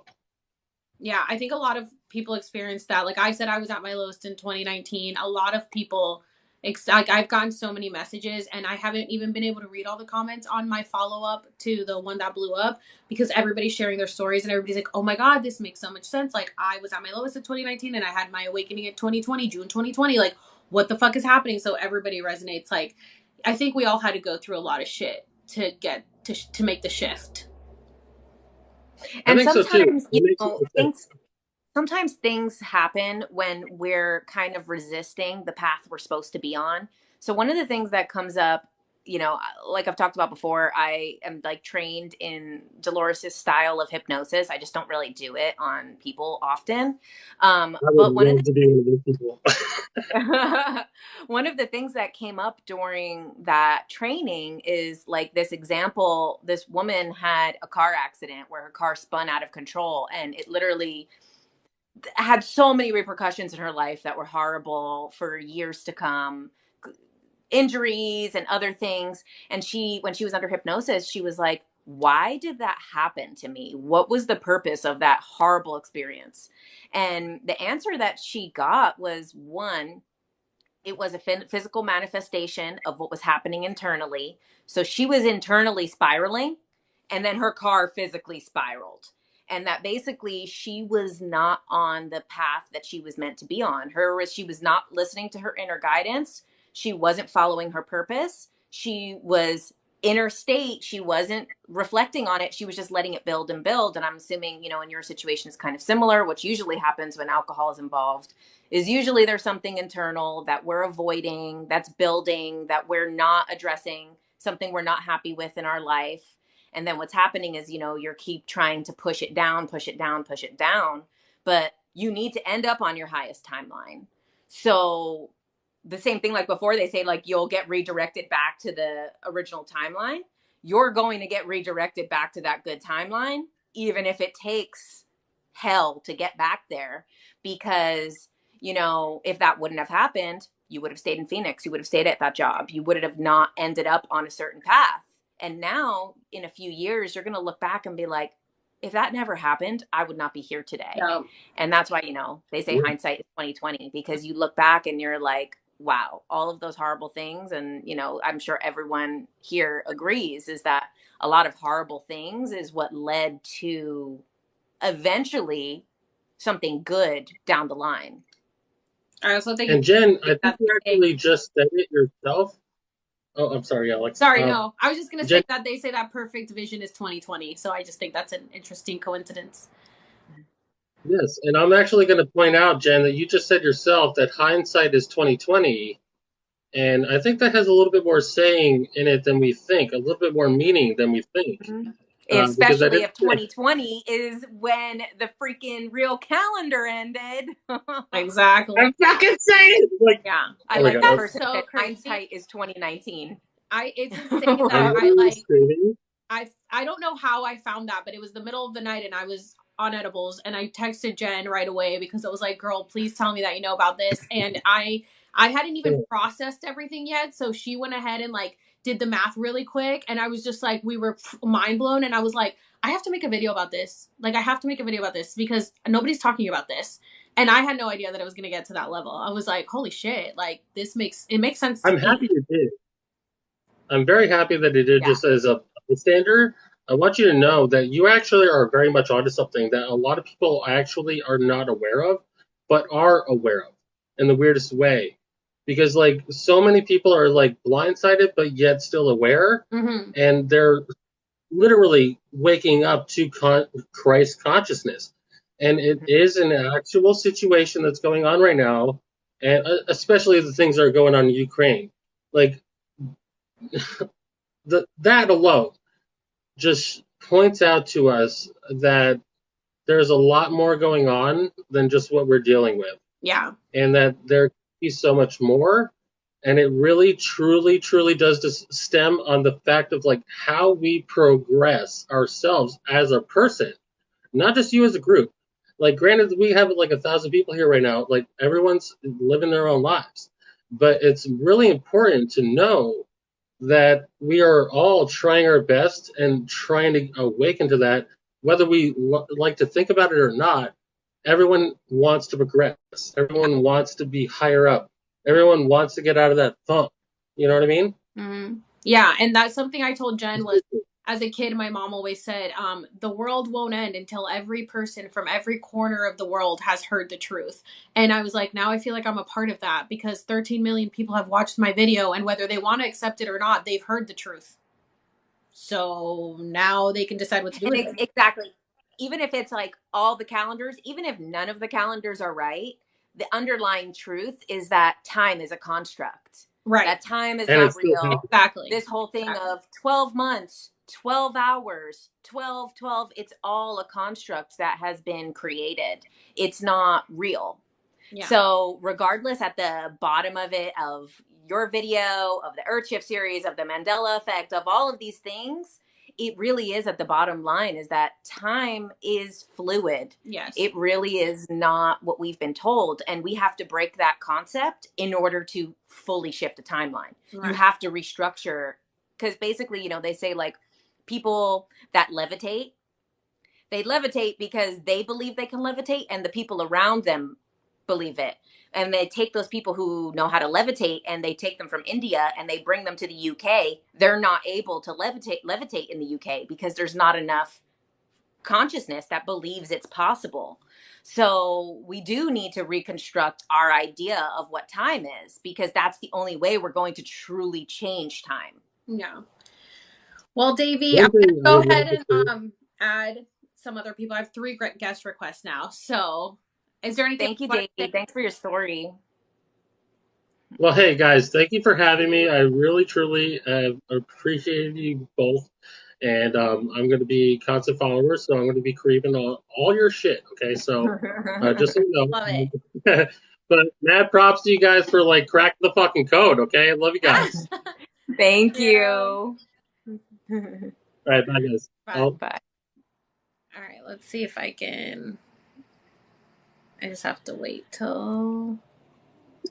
I don't know if you. Yeah, I think there's the up at the corner. You should be able to click off. There you go. Okay. All right, let me connect here. And I have 2 more. Hi. Hi. Oh my God. I was not expecting to go on here. I was just trying to hang out, but I'm here, I guess. Okay, wait. Can you say your name because I think I Yeah, forgot. Jonah. My name is Jonah Rose. Jonah Rose. Jonah Rose is my first name. Yeah. Oh my God. So I was gonna comment on the ayahuasca thing because when you said that, I started freaking out. I'm in Washington D.C. right now, and So one of the things we're studying is brain. So I'm in nuclear medicine for neuro. So I just study the brain, study the mind. We had a bunch of doctors go on ayahuasca trips like within the last month. And I did their before and after brain scan, QEEGs, blood draws. And we're basically doing a full panel study on their before and after on their ayahuasca trip. And I'm doing like my email correspondence right now. And they're freaking out at me. And they're like, I don't even have to know if there's objective data. Like, I feel different. I'm changed. Wow. Oh my God. Yeah, Can you physically see the change in their brains? Yeah. What did you so eat? I actually do brain scans. Like, how much do you guys know about brain scans? Because this could be really fast. I follow Dr. Amen religiously. I work for Dr. Amen. I am You their staff. do? Yeah, that's what I do. So here's the brain scans. Oh my gosh, I do We know have about the SPECT scans. exactly. We do more than SPEC too. We do QEEGs. So we're following like delta, theta, beta waves. So when you're talking about like certain trips, sometimes you need hallucinogenics, like that you guys were talking about, like drugs, right? Eek. You have to get into a theta state to get in that. So that's enhancing that state so that you're able to get into it. Most people are usually in alpha beta. So we need the QEEGs. It's like an EKG for the heart that goes like, but for the brain where they have like octopus leads on you. So yeah, so when you were talking about that, I was like, wait, I'm literally doing studies on it right now. That's why I'm here in DC, and then I'm going to New York like on Friday. Oh my God. To finish I wish this you could scan my brain right now and then look at it. Me too. That would Okay, be so you know what my dream has been? My dream, because I love Dr. Amen, my dream is, so I learned this style of hypnosis called the Silva method, and it trains you to go to alpha waves and then theta waves. And I've like had the dream that I'm like, I want to see if like I'm actually doing it, you know? And I'm like, I know if I got under that skin. You can do that. Well, you just I need to try it. Biofeedback, neurobiofeedback. I'm licensed in neurobiofeedback. I don't know where you guys live, but I can do that. We're both in California, so you should definitely. Yeah, we're both in California. Well, me too. Well, I'm from California, from the Bay Area. Oh my but God. I'm always nice. like in LA. I'm in LA and I'm in San Diego. I was in North Hollywood. There's a clinic in North Hollywood. I was just there yesterday, and I flew out. My God! And then in Costa Mesa, Costa Mesa is closer to San Diego, and I'm there. Dr. Amon's Oh my God, we have to get together. We have to do this. I'm from the amazing. Oh my gosh! But if you guys don't know, follow Road to Roses. She is very, as you can see, she works on the brain, so she knows how the brain works, and she talks about like how manifestation changes your brain. Like it's so good. I literally messaged her. I messaged her yesterday. Like, girl, I manifested this. Like, thank you, because she got me back into manifesting. Like, I've started journaling more since I watched her. I have literally your quotes of like the better gets on my mirror, and I say it every morning. And ever since I started doing that, my whole reality has shifted. Like, you guys don't understand. And you blew up really fast when you started your account too. Yeah, I've made it, and I knew I was gonna. Okay, this sounds arrogant, but like my journal entry was like, I know this is gonna blow up. Like I already know. And then in my first video blew up, and then I just made it like 2 months. Yeah, I was in New York. Yeah, I feel like once you put the science to it, it really like you could see it. It's so simple. Like the quantum field is so objective. Like there's science behind manifestation. And at first I thought it was like woo spiritual. Like I'm a woman of science. I don't believe in that. That's too like woo for me. And then everything points back to it. Like they're all talking about the same thing, just different words to reach different people, different regions. Our generation loves science. We have to use science to get people to listen. But if we didn't have the scientific words like 200 years ago, have you guys read the Four Agreements? No, but I keep hearing about it. Everybody keeps commenting in my comments. They're like, read the Four Agreements. That's literally my next video, my Four Agreements. So this is like 10,000-year-old wisdom, right? Like really, really old wisdom. How do they explain something scientifically if they don't have scientific words? So they have to use almost poetry, and like we call it mysticism or like woo-woo because they don't have like the quantum field. They can't use the word quantum field. They can't use positrons, which is antimatter. Like they're trying to describe a world that is invisible with the words that they have now, or back in the day. So how do they do that? Poetry usually, or like visualization, imagery. But now we have the words for it, so we're able to like just tell people, yeah, it's in the quantum field. It's dark matter. Like we can quantify it. I'm so excited to watch your videos because I love like bringing it together, you know, like Joe Dispenza and people like that. It's like they're bridging it. Like it's amazing. Joe Dispenza was one of the people that I thought was completely woo-woo, and I was like, no, like I don't believe in this. And then in Breaking the Habit of Being Yourself, the foreword was like your brain controls everything you do, the way you talk, the way you move, the way you feel. And I was like, I've heard this before. Freaking Dr. Amen wrote the foreword, and he said backed by complete science. And I was like, wow, well, I trust Dr. Amen with my life. So. Oh my gosh. Well, I also think it's important what you say in your videos. You say that like everybody, like the law of attraction and The Secret, Like, there's a reason why the elite and the 1% are where they are, because they know the secret. And they just haven't taught it to us. There is science behind it. So they purposely kept it from us. Exactly. And I appreciate Yeah. I appreciate that you have science to back it up, because everybody's like, what's your scientific data behind this? So I can send them your way and be like, here, go talk to somebody who does brain scans, who is a scientist. Like, yeah. And Dr. Amen is very groundbreaking. Like, a lot of stuff that he talks about is like, he's the first to be talking about this stuff. So yeah, you know what I that think he is has interesting? like such a following. The Secret was, there's the book The Secret, but there was the movie or documentary or whatever on Netflix, and they just took it off in March of this year. It was on Netflix for the longest time, and I hadn't watched it, and I randomly decided right before, 2 days before they took it off Netflix, they took it off on March 6th. I was like, oh, I think I'm gonna watch it. I watched it, and it was like, oh, just so you know, this is coming off in 2 days. I was like, oh, how fucking convenient that they took it off. That's the simulation for you. Yeah. Your mind was like, you better watch it before you can't. Yeah. It's insane. It's so crazy. I know. People don't want you to know. But we also have so much I'm kind of like fangirling for all of the people that you know. Do you also know Jim Quick? Yes, I do. I love Jim Quick. I love him. Yes. I have all of my books, and I try to study them as much as I can. Eckhart Tolle. Have you heard of this book? What is this? What does it say? The Hidden Messages. The Hidden Messages in the Water. I had just talked about that. I've seen videos about it, but I've never read the book. That's about it's a Japanese doctor that did the study, right? Yeah, the crystallization of water molecules based on what you say to it. Because vibration is in everything, right? Everything vibrates at a certain frequency. So not just words, but location. Someone in the comments had mentioned like the heart chakra of the earth, or Bali's certain locations of the world are the chakras. So he crystallized different lake waters, and so each thing looks different. Each lake looks different depending on the region. Oh wow!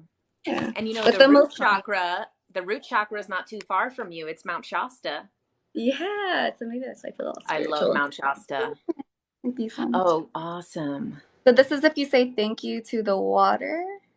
Oh my God! You're saying insults to it. Oh yeah, that's like the rice experiment where you take like 2 jars of rice. He wrote the rice experiment. Exactly. That's so crazy. Yeah, exactly that. Yeah. Okay, so what do we think about when it snows? Obviously, the snow comes down super beautiful like that. What is the frequency of that? That fresh snow. It's like coming from the earth, coming from the heavens. Yeah, like crystallizes. That's amazing. Oh, my friend Emma's here. Hi, Emma. And we were doing, because of this study, we were doing blood draws, because your body is 70 to 80% water, right? And so what you say, not just to water, you are basically water. So what you say to yourself is really important. It changes your body's chemistry. And just like we know that words can get us sick, words can also heal us. It's so true. And I've seen your pictures that you've shown. You're like, this is me before, and this is me now. And I mean, you look beautiful. This one, the before was 2020. No, really? That before picture was 2 years ago. I had a before and after when my life was dude, my life freaking crashed. That was 2020. Everybody went. That was the end of the calendar, apparently. It's insane. Joanna, somebody asked, I don't know if you know this, but they asked, do seizures have spiritual meaning? Seizures? Yeah, I don't know. They wanted me to ask you that. I do personally believe everything does. I don't think that science will back it up, but I do personally believe that everything does. That everything that happens, especially illness, physical manifestations, they're always happening for a reason. It's hard to say. I have a book called Heal Your Body that does kind of break down what your inner thoughts are, which are causing certain things around the body. I just know personally a friend, and I can't say that this is general. I do have a friend that does experience seizures. And she just recently in the last year has kind of realized that she's like a healer, and she's kind of been running from this like idea that she's able to heal people and kind of been hiding from it. And she feels that when she was having seizures, sometimes she would kind of like see things that were not happening in that moment, see other times of her life and other things that hadn't happened yet sometimes. And she now feels that that is her kind of like being forced into that timeline of her being a healer, because now that she's kind of started to change her life, her epilepsy has basically, you know, she's been fine for a year now without any episodes. So I don't know, everyone is different, but that's just what, you know, me as a person who believes everything does have of meaning from what's going on inside of you is what you're experiencing outside. So that's just one example, but it could be anything. I will 100% agree with that. Especially we were studying Dianetics for a little bit. And so every single word that you use is correlated to an illness. And someone asked, like, headaches, we're using like Tylenol and acetaminophen and ibuprofen to block a headache, but we're not even going to the root cause of the problem. Your headaches and your body's trying to tell you something. So if you have a headache in the back of your head, it's low potassium. So it's like, should I just pop this Tylenol or just eat a banana? But most people like don't recognize what part of their brain is because, you know, we're not in tune to our body. We're just like, mask it. Let's mask it. Pharmaceuticals came out less than 300 years ago. We're entrusting it with our life. Wait, because I have a headache right now. So like, what does it mean when it's right? Where is it at? At my temple. Ooh, on the left side is liver. On the right side is low blood sugar. Top of the head is high blood sugar. I need to look through my notes again. I was talking to our naturopath. She told me over dinner, and I was like, I aggressively have to take my notes because they're talking too fast. But a lot of the things in our body is causing things like people with gut issues. A lot of people have a problem with their gut. It's usually because of high anxiety or adrenal glands right there. So when we think of a fight or flight response, we think amygdala in our head when really it's in our adrenal glands, which is in our core. So right on top of our kidneys, the adrenal glands, it's shooting off a bunch of adrenaline. And you're like, why do I have stomach issues? It's because you're stressed all the time. It's because you're living in a constant state of fight or flight. Yes. And and so when I was think it's in all like toxic relationships, I always had health issues because I'm like, being in around toxicity affects your body, whether you think about it or not. It does affect you. I always had stomach issues. I always had headaches. I always had some health issue going on because I was dating toxic people and I was around toxic people all the time. And the minute you leave that environment, your body just heals itself. That's how I feel about my old job. I literally, like, every day driving there literally was like getting a stomach ache. I'm like, why is my stomach hurting?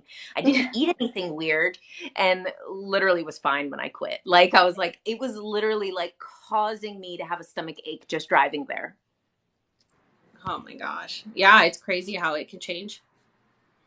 And they talk a lot too about like kind of resetting your nervous system, because what happens with anxiety is that you've like peaked and now you're up here. So you might have had something traumatic happen that brought your anxiety here, but now it's just a paper fell and you're going back here because you never reset your nervous system, which is why meditation and stuff like that is really important, because you have to reset the nervous system. Otherwise, you're literally just going to stay there. And then that's when it becomes debilitating, because everyone experiences anxiety. But when it's a disorder is when you're not able to get down from that state. And that's really just your nervous system needs to be reset. Yeah. We've done a lot of like, a lot of therapies. It's mostly, most of it is holistic, by the way. Like, I did a lot of my brain scan work. I could show you my brain scan right now. Because my brain had a lot of anxiety, a lot of like the fight or flight response I was talking about. My amygdala is really, really hot. And then I had my rescan just the other month. And it was like completely clear. And all I was doing, nothing, no medication. And I was on anti-anxiety from like age 16 to 22. And I was on antidepressants. I was on everything, dude. And so I got off of everything and just focused holistically. And I thought it was a lot of my self-limiting beliefs that I had to kind of work on, my shadow work. And after that, my brain looked completely normal. So do we need medication? Some people, yes, because sometimes you need a Kickstarter to like someone with attention deficit. Like, you don't want to just take it off. You want to like low dose Adderall so that you can kind of kickstart the system. That's awesome. Yeah. I know. I feel like Western. Okay, I want to see your brain scan. Oh yeah, do you have it? Personal, but I'm so proud of it though. I can't believe that this is my brain scan, so I would love to show you. But at the same time, like, man, I'm so proud. And it's very personal. Let me see if I can pull it up from here.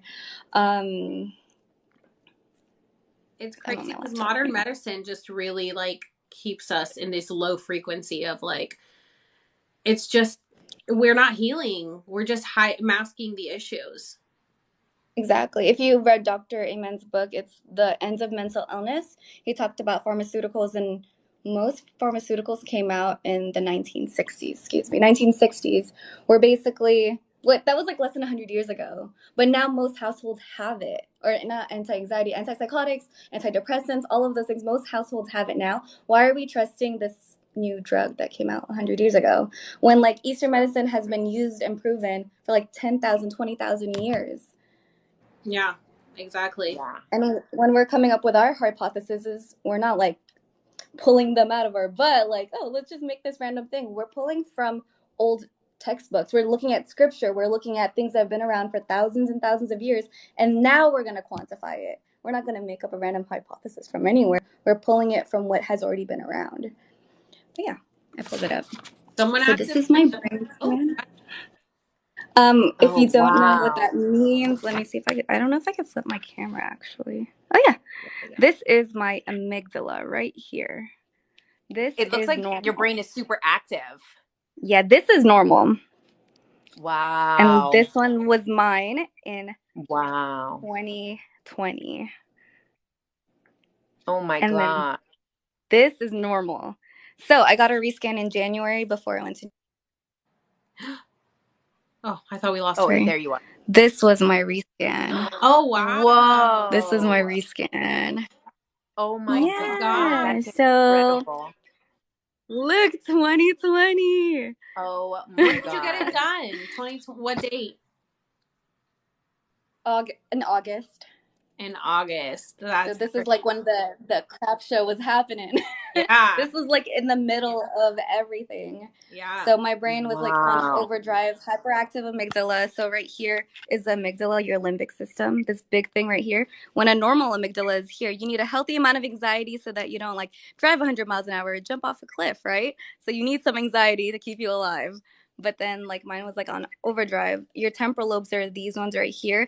It increases when you have like emotional stress. It's correlated to mood and memory, and then your prefrontal cortex is basically like the thing that goes no. It's like your gear shifters on a car.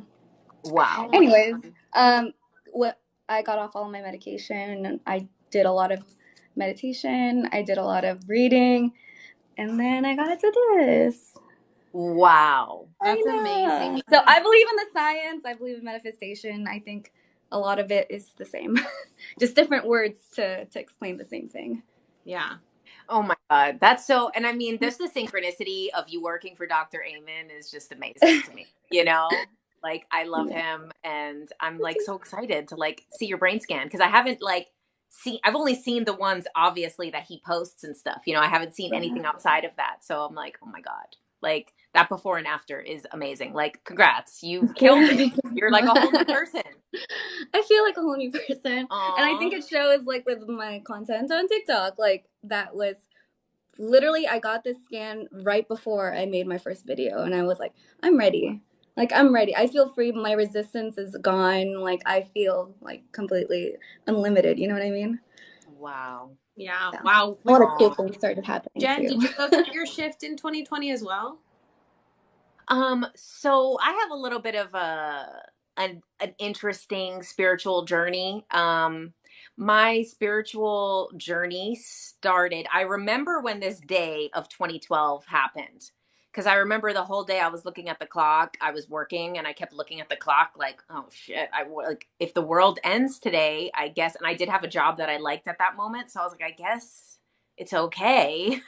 And shortly after that, in 2013, because that was the end of the year, I had just the craziest spiritual journey that was scary and horrifying and so much. I had like a crazy thing, and that lasted for probably until like 2014, 15. And then I learned some things, because sometimes, you know, you go down this spiritual conspiracy path. And then I learned a couple things that really scared me, like scared me to my core, about just beings and entities and stuff. And I think, you know, I talked about it on my YouTube. I got like attacked by someone, but like the person had a snake eye, and like it was like not a human. Oh my God. It was like a human, but it was like not a human. It was And it was so scary that after that happened, I was literally afraid to meditate. So for years, I was not even able to like really meditate. Then in 2017, I started getting back into spirituality. Like, it was always in my mind. I was always interested in these things, but I wasn't practicing any type of like spiritual practices because I was scared. And then that book, Journey of Souls, helped me through a breakup. And then from there, I started to explore again. And then in 2020, when everything locked down, I was like, okay, that's it. It's it. The new earth. That's it. I'm fully back in. I have no fear. I've been afraid. Dark beings have already tried to stop me, but I'm back. So there's nothing that could stop me now. So then I like really kicked into my, like, I'm never going back. Like, if you're a skeptic, live your life, but let's not even bother. I mean, I have nothing to prove to, you know, like, and then that's when I basically just got kind of like the fuck it attitude of like, look, I don't care if it sounds crazy. I really don't. And yeah, then I just started my TikTok in January, which was like a super random thing. So I did not have any idea that this was going to be part of my spiritual journey either. Yeah. Because it was literally just a challenge with my girlfriends. We were like, let's all make TikToks and post every day for 30 days and see what happens. And then all of a sudden this happened. Yeah. And you blew up instantly. It was amazing. Like, and I think it's because it was the first time that I ever did something that I was like, you know what? I don't care if anyone watches. And people watched. When other times in my life, I've spent so much work on different creative products and projects and stuff that no one has seen. And for the first time, I didn't give a shit whether people watched it or not, and they did.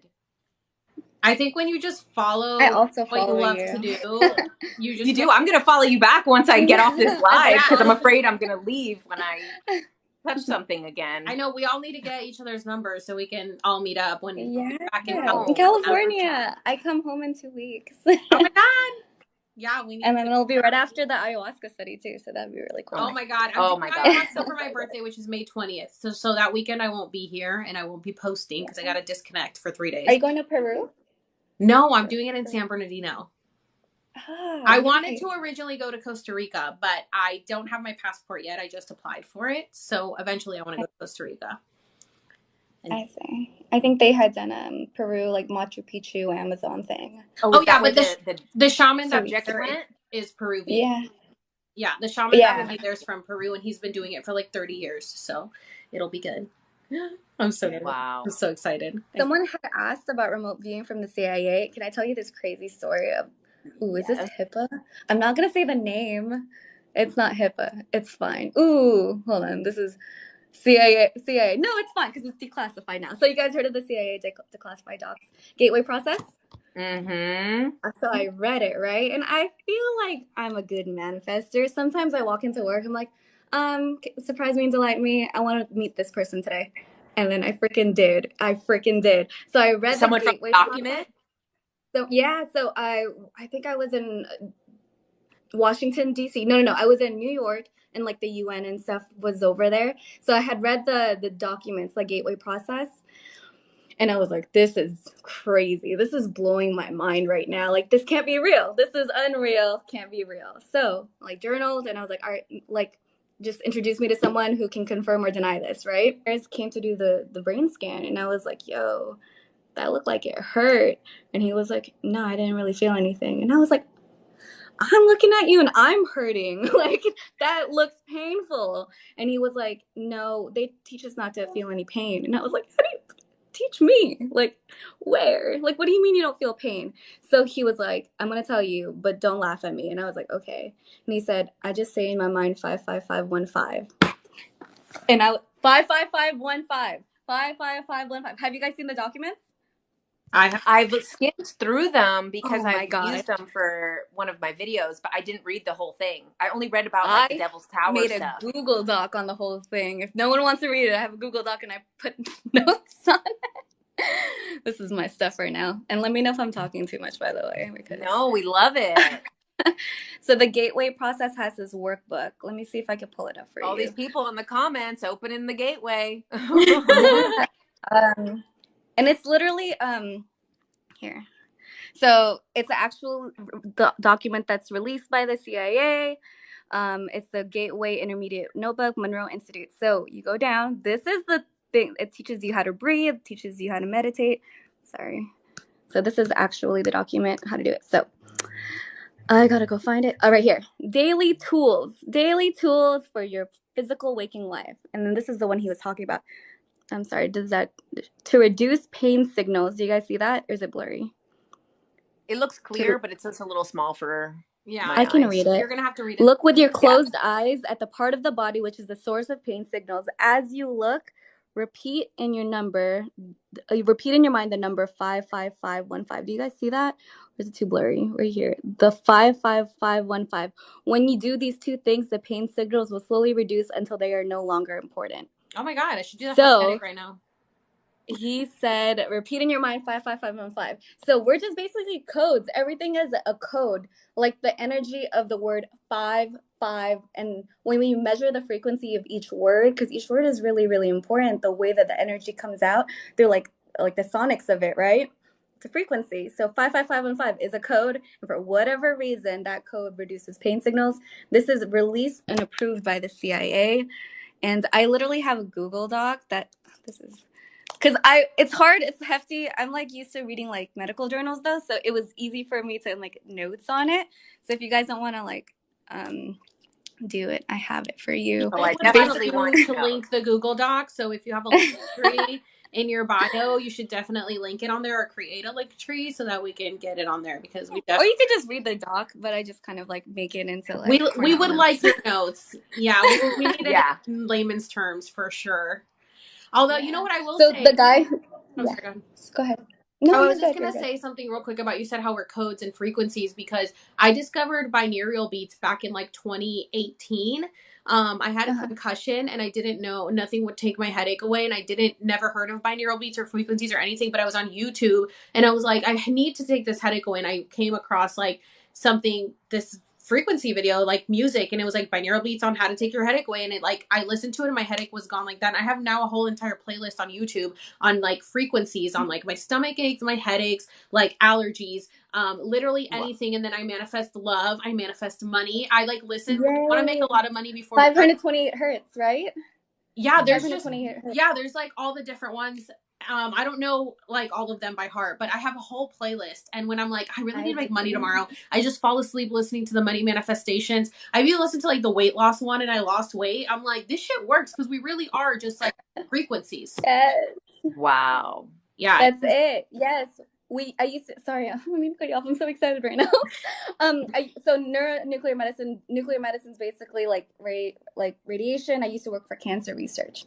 So I did a lot of cancer studies. I did a lot of just cancer in general. 528 hertz. So you're talking about binaural beats and hertz and frequencies. We always recommend to listen to 528 hertz to our cancer patients. And then they're like, some people would be like, I'm not doing this woo-woo witchcraft music. And I'm like, well, we have to recommend it because we know that it works. So just like we have to say it just medically, that's like what works. So just do that. Some people do it, some people don't. The people who have listened to it, who followed it, their tumors shrank like 6 times more than the people who didn't. I'm telling you, it fucking works. I'm not kidding. 528 hertz. It really does work. You have the Sonic app on your iPhone. Yeah. Oh my God. I feel like you're the next Joe Dispenza. Like, I feel it. It's coming. Oh my God. I love Joe Dispenza. I've read all his books. I also like to read a lot. Oh my God. I love it. seriously, like the information that you've like dropped during this is mind blowing. I'm feel like so every one of happy you that is you like, jumped on. yeah. I I know. I'm was so not glad that we met. expecting this. I'm glad to meet. It's like midnight here right now, so I wasn't even planning to do this, and I'm glad I did. Really Me glad. too. My gosh. Like, seriously. It was just meant to be. Oh, We and got with the cancer, yeah. Kelsey on. Someone had talked about cancer, and I'm really passionate about like that in general, illnesses in general. So I probably should stop. We should do this again sometime. We should, Yeah. please. We'll have to like get like a group chat and like see when it's good for everyone to do another one because it's so good. It's so interesting. And yeah, everyone keeps asking for the document. So you got to put it in your link tree because I feel like everyone's going to go over there and read it after. Oh yeah. I mean, it's also, you can just Google like CAA doc, but I'll put my notes and stuff. They want I your put like notes. my fun fact. Yeah, we want your notes, the Cornell Rose. notes. Stop being so shy about it. We want your notes. I'm shy. My notes are so dumb. They're like, I like put like hee hee. What does this mean? You know? Well, that's how we want to read it. Yeah, that helps Yeah. us understand better because I can't read a CIA document. That's why people learn more on TikTok than they did in school because they like the little hee hee. They like, what did that mean? You know, literally. Yeah, you've got to post it and send me your number in our messages so that I can text you. Okay. And we'll make a group chat. Yeah, this sounds great. Thank you so much for coming on. This was so of great. Course. I'm going to follow you. I'm glad to be. This is over. Unless I can do it through here. I don't. No. What are you doing? I was seeing if I could follow her from the live, but every time I like touch my screen, I end up accidentally getting out of the live. So I'll do it after. Yeah, you got to do it after. But I'll send you hers in case you forget. Okay, no, but it's easy to remember. Yeah, Road to Roses. Road to Roses. Yeah, I made that like username in like 5 seconds, and I think it's stuck. Yeah, it was. It has the frequency. It's a good one. This is weird. Thank you. Yeah. I was glad to see you guys. I am gonna go to sleep now. Actually, I'm gonna stay on. Thanks for coming on. While I'm getting ready for bed. All right. Okay, well, one more thing then. If you're not going, what do you think about the 369 thing? Because we talked about it a little bit earlier. Oh my God! Yes, Nikola Tesla. My favorite. And there's a lot of things. All frequencies. So people are asking the 528 hertz. All frequencies are derived from 369. So if you're looking to release any like tension, guilt, shame, listen to 396. If you're looking for communication, 693. Like variations of 369 correlate to different chakras, and you can measure your chakras. God. We like put them in gas ionization chambers. Basically, when we're measuring people's frequencies at the clinic, we do actual frequency. One of my like theses was, you've heard of like electron slit theories, right? Oh, I think so. Is that the double slit thing? The double slit experiment, yeah. So we've done that, and basically music does that. Like all music that you listen to have a certain frequency. And so just like Masaru Emoto's work, certain songs that you listen to, Kanye actually put that 808s are disrupting frequencies. Have you guys seen that? If you listen to 808, which this is why I don't listen to auto-tuned music. I honestly think that the auto-tuned frequency, the reason they all sound the same is because it's dark frequency. Yeah, he literally says it's meant to disrupt your system, and most mainstream songs have 808 frequency. Yeah. So the best frequencies are derivatives of 369, 396, 693, 963 is the crown chakra frequency. Yeah, I've stopped listening to like mainstream music. I listen to more like uplifting stuff because I feel like it's just the vibes are just more, better. And if not, I listen to like independent artists that I find on TikTok because I know they haven't been auto-tuned and they haven't been signed and they're literally just like recording it themselves. So it's like their frequency, their vibrations, their passion that they're putting into it. I'd rather just listen to that than like something that was produced in a studio because I don't know what the fuck they've done with that. Yeah. And they do the masters, there is those old recordings from like the 60s where people were talking about how like witches on the top floor of Capitol Records do rituals over the masters. And that's why they can't release anything that hasn't been mastered is because the ritual hasn't been done on it. Just saying. What? But there's like a bunch of stuff that people were talking about that in the 60s, which is why they called like rock and roll devils music and stuff. And they said it was because not what the music is saying, it's because of the rituals that are done over the master. Yeah. People are asking about the frequencies. That's the Solfeggio frequencies. You can Google SOLFREGGIOs. It's like do, re, mi, fa, sol. So all the frequencies that you need to know are Solfeggio frequencies. So you can Google all of them. Wow. 528 is the manifestation one, though. So when I'm manifesting, I play 528 hertz. It's also healing to the body. And if you follow Joe Dispenza's work, he talks about heart coherence. Literally, when you're listening to frequencies, it activates your heart coherence. You're constantly proliferating. Tell me when to stop, okay, please. No, we love it. You're unlocking everything right now. Yeah. So your cells are constantly proliferating, which just means you're constantly making new cells, new cell generation. Right now, as we're talking, new cells are happening right now. So the frequency that you're vibrating at right now is correlated to the cells that you're making. For example, if you're trying to like change your skin has a plasma half-life of like, I believe it's 2-3 weeks. You have a new skin turnover every 2-3 weeks. So if you're listening to frequencies, you can see your skin change 2 to 3 weeks versus your bones is 10 years, your heart is 20 years. So things turn over really, really fast. The ones that I believe everyone should do is blood flow, 120 days. You could change your blood plasma half-life is 120 days. So frequency changes that when you create new cells. So right now it's important. The cells that you're making now is responsible for the next 120 days. Oh my God. Yeah. Do you have videos about this? I mean, I just keep it in my head. I've never said it out loud. We need the videos. Yeah. We need them. You guys get nervous to shoot videos? Sometimes I start and I'm like, oh my God. It's like the imposter syndrome. Like, I love this stuff, but when I'm in front of it, I'm just like, imposter syndrome. Who is she? I don't know her. No, girl. Everyone in the comments, please make videos. We need the videos. We need all the videos. Yeah. What's the frequency for the blood flow? So it doesn't, any cell regeneration is 528. So I listen to 528 straight.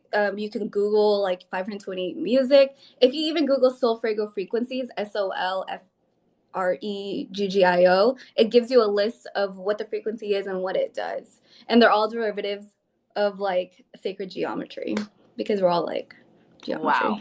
This makes oh so my much God. Why is everything connected? It's all connected. It's all connected. It is all connected. And it's crazy because the only subject I was good at in school was math. Math was the only subject that made sense to me because there was always a right answer. And I didn't like anything else because I didn't get it. But math made sense. And I would like do Sudoku for fun. And I would like problem solve for fun.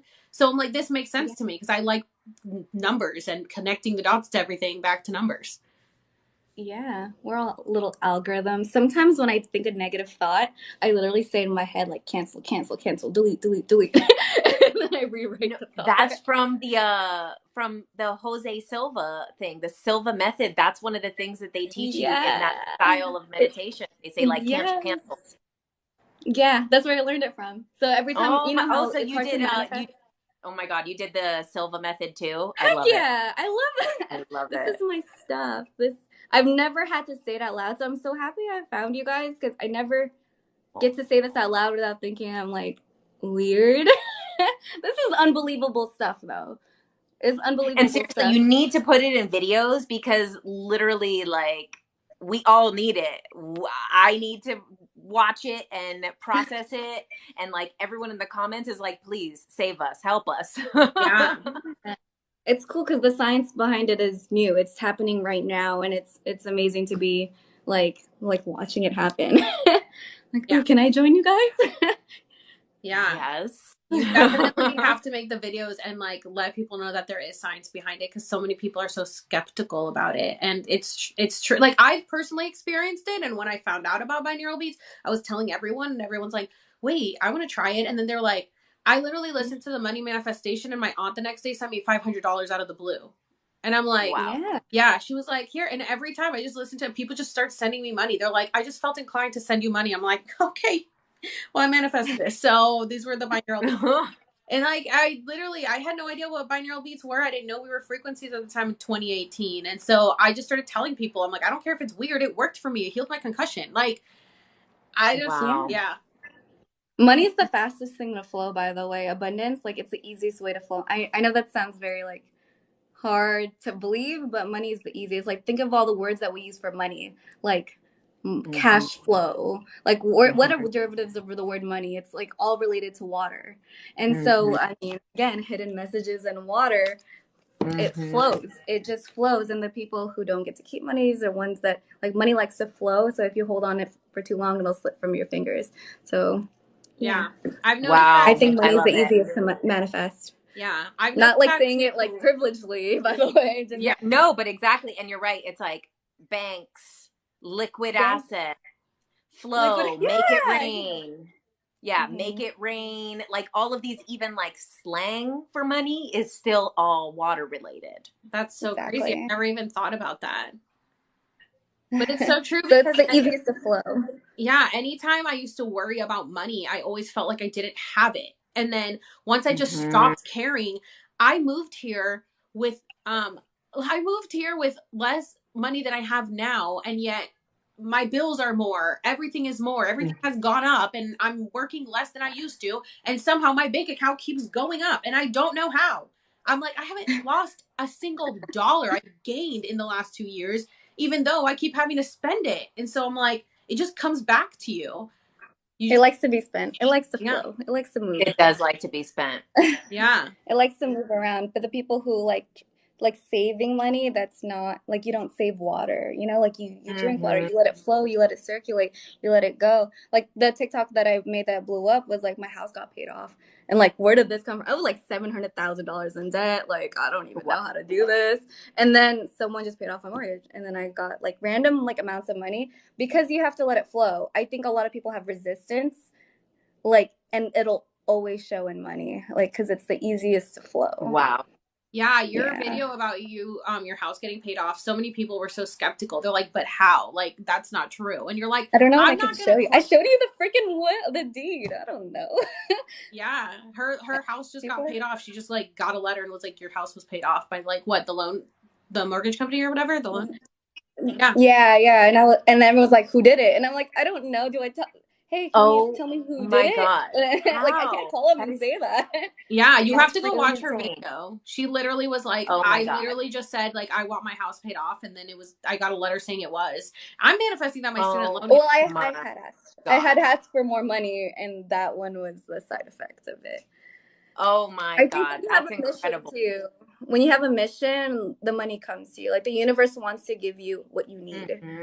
And most people don't know what they need. And that's the basis of my videos. How do you get what you want if you don't know what you want? People are like, just give me the money. And I'm like, why? Why do you want the money? It's like, so I could live forever in vacation mode. I'm like, why? Like, that's how selfish. Like, it wants to move. It wants to give. It wants to move around. It doesn't stay with you. It wants to be spent. And so, like, I'm not saying you don't deserve money, but it's like we give to each other, and that's what we do. We have to give and return, give and return. It's a flow of it. Yeah. So when it comes to you get more money when you have a plan. A lot of people say like, don't focus on the process, focus on the end result. Because if you focus on the process, you'll just always be in the process. You want to focus on, like you said, I want more money, but it was like, I want my house paid off. And then your house was paid off. So like, you didn't think about how you were going to get there. You just thought about my house is paid off, and then it happened. Or I want more money, and then it happened. And that's how it happened. I think I had said I want like $6.3 billion. Well, it's on its way. You guys want to see a heck of funny video? This is one of my weird manifestation techniques. Okay, last one before we go. I said I had to go, but I really like you guys. So this is my a video that I made, right? I Googled I'm Filipino, so I put Filipino billionaires, right? And this is me trying to manifest it. I went on Wikipedia, and you know how you can edit Wikipedia things? I like edited my name there. That's my name. And I put $6.3 billion. Wow. Just to give me visualization processes, right? You are a master. Yeah. Oh my God. I want to open a clinic. I want to open a clinic that teaches all of this. That's what I want to do with the money. I'm not just gonna have money for no reason. I want to do this. I want to teach this. I want to do studies, and I want people to see the science behind manifestation and all of the books that we've all read. Like, when you are doing the quantum hypnosis, QHHT, that's Dolores Cannon stuff. you literally see their brain in a quantum state. It's measurable. It's quantifiable. If you're holding a Oh my God, you've biofeedback done machine, the it literally scans? pings to quantum. Oh my God. I've We have seen to it. talk I work about with a this lot of more. neurobiofeedback. Oh my gosh. Yeah, so it's all connected, and I want to have a clinic that does all of that. Like, you come in, it's like a one-stop shop. You get your brain scan, you get your QHHD, you get Oh my hypnosis, like you do ayahuasca. Like, I want it Oh all. my Like, God. I think I'm people there. I'll be your don't first know. client. That's what I'm doing with the 6.3. I'm not trying to buy a mansion or anything. I think I want that. I really want that. And remember Oh my Jim God, Carrey that's wrote incredible. himself like that check? What did he write his check What for? is it? What did He Jim wrote $1 Carrey? million check $1 million himself. check. Yeah. And he like made it happen. He was like, I gotta manifest it. And then he did it. It's like, shoot for the stars. It's your world. Why We're just not? Oh my God. Just do it for fun. What's Yeah. the worst that can happen? You just stay exactly where you are. Yeah. That's it. Yeah. Just Exactly. dream big. Who cares? Yeah. And then one What's the last best thing that could on that happen? too, like the one video in my Earthship series that we talked about the manifestation, and we talk about creating a doubt timeline. So like if you're constantly reprinting the now, but if you have doubt, you just created an alternate timeline that it doesn't happen, and you're bouncing between both timelines.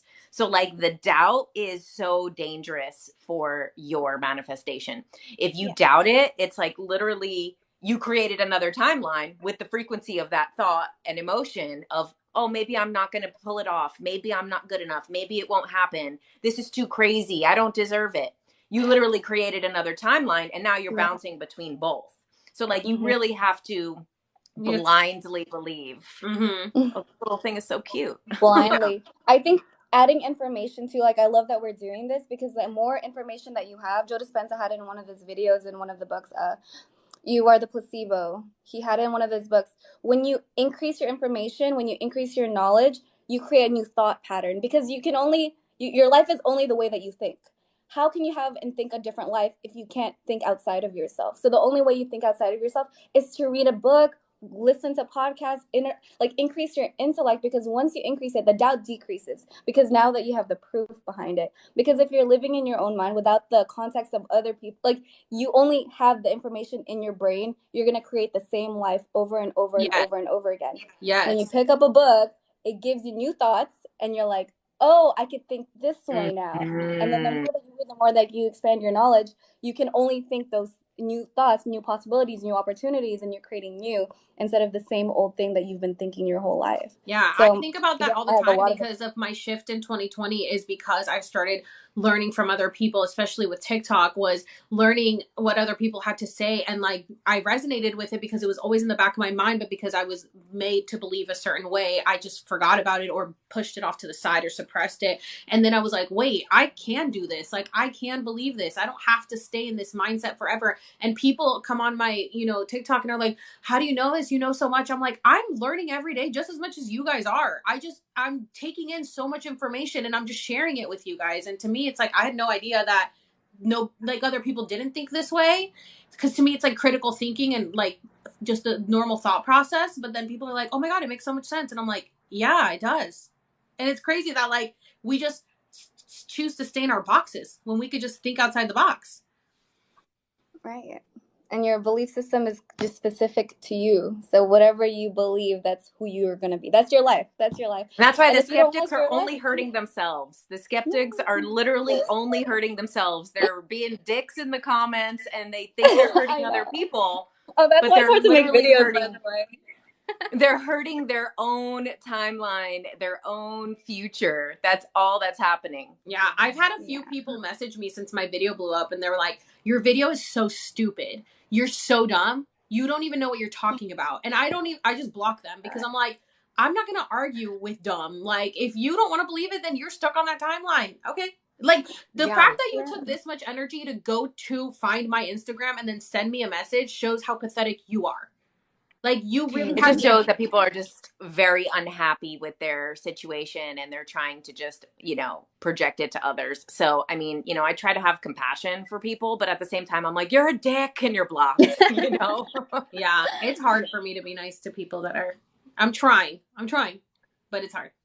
Everybody keeps saying we need to make a Discord. I do have a Discord. I know. I we was do. like, that was what I was gonna do before I went to this live. I literally had a Discord login coming up because then people keep asking me about book recommendations and stuff, and I was like, man, like I don't know, like I'd rather text it than go on like a video. And I literally before this live talked to my sister about I'm gonna make a Discord channel. So how ridiculous. Well, I already have one. So I already have one, but I don't use it. I just have a Discord account, but I haven't done anything. I don't even know what it is. I don't know. Yeah, I was gonna say, is it like Reddit? Is it like a Reddit forum? It's like a group, right? It's kind of like a group, like a forum. Yeah. Like a forum. Yeah. Okay.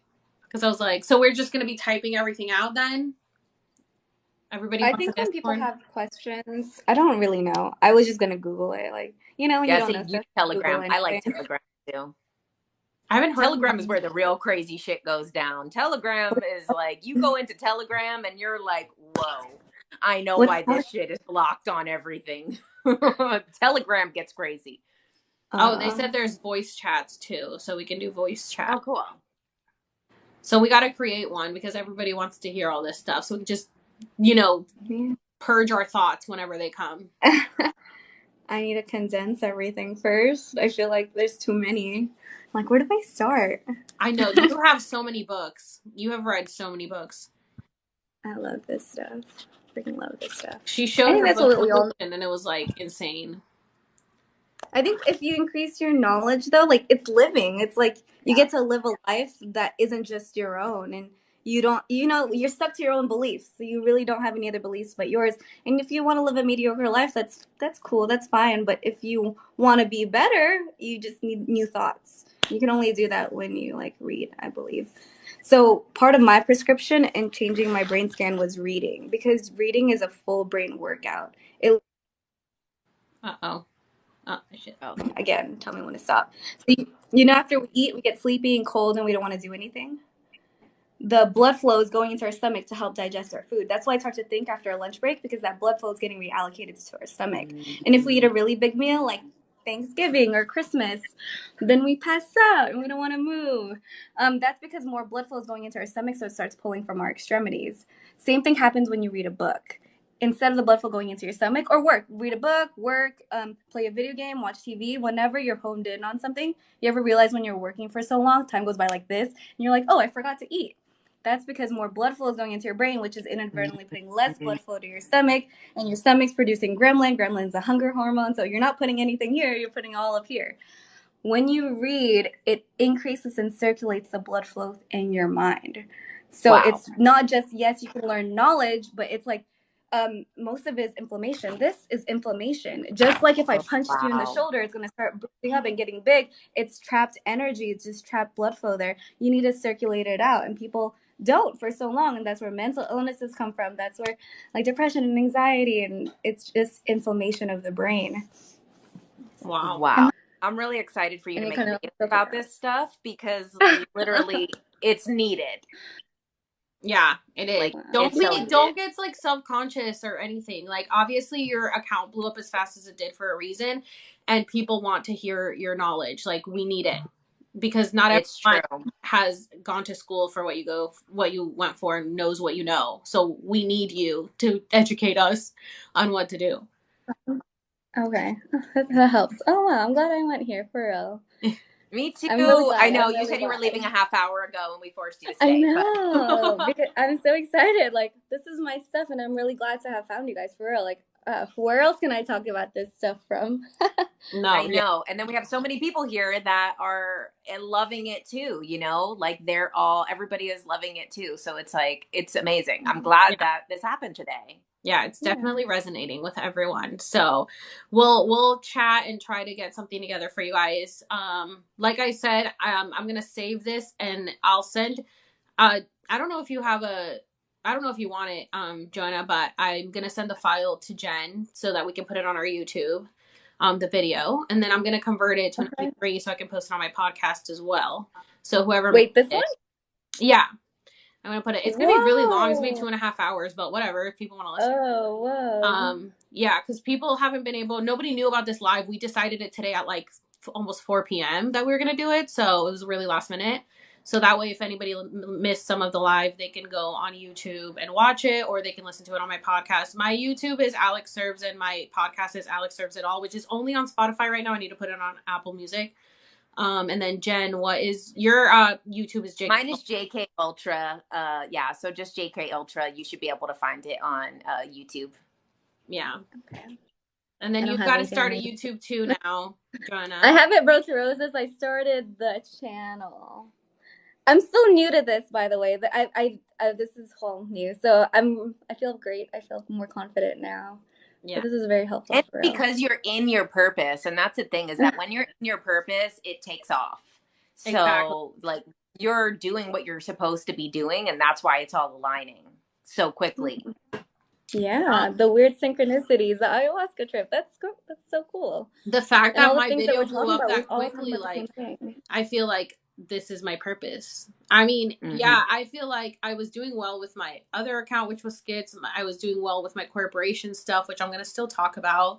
I think that the reason that this happened when it did is one of my other friends that does readings told me, she's like, I have to tell you, like, the reason that this is happening now is because you needed to have all of those playlists play already so that people could binge your content so that they could get all the information right away. And I was like, oh, I 100% believe it, because I was hidden for so long, and my comments and likes and everything, my followers were getting deleted. And then all of a sudden this blew up, and now everyone's like, oh my God, I've been binging all of your videos. And I was like, well, I'm so happy that I had all that up for people to watch, because I've been working for so long at this, and I felt like, you know, it was like all in the right timing. It's like, okay, now everybody can learn everything. And so I was like, all right, it happens when it's supposed to.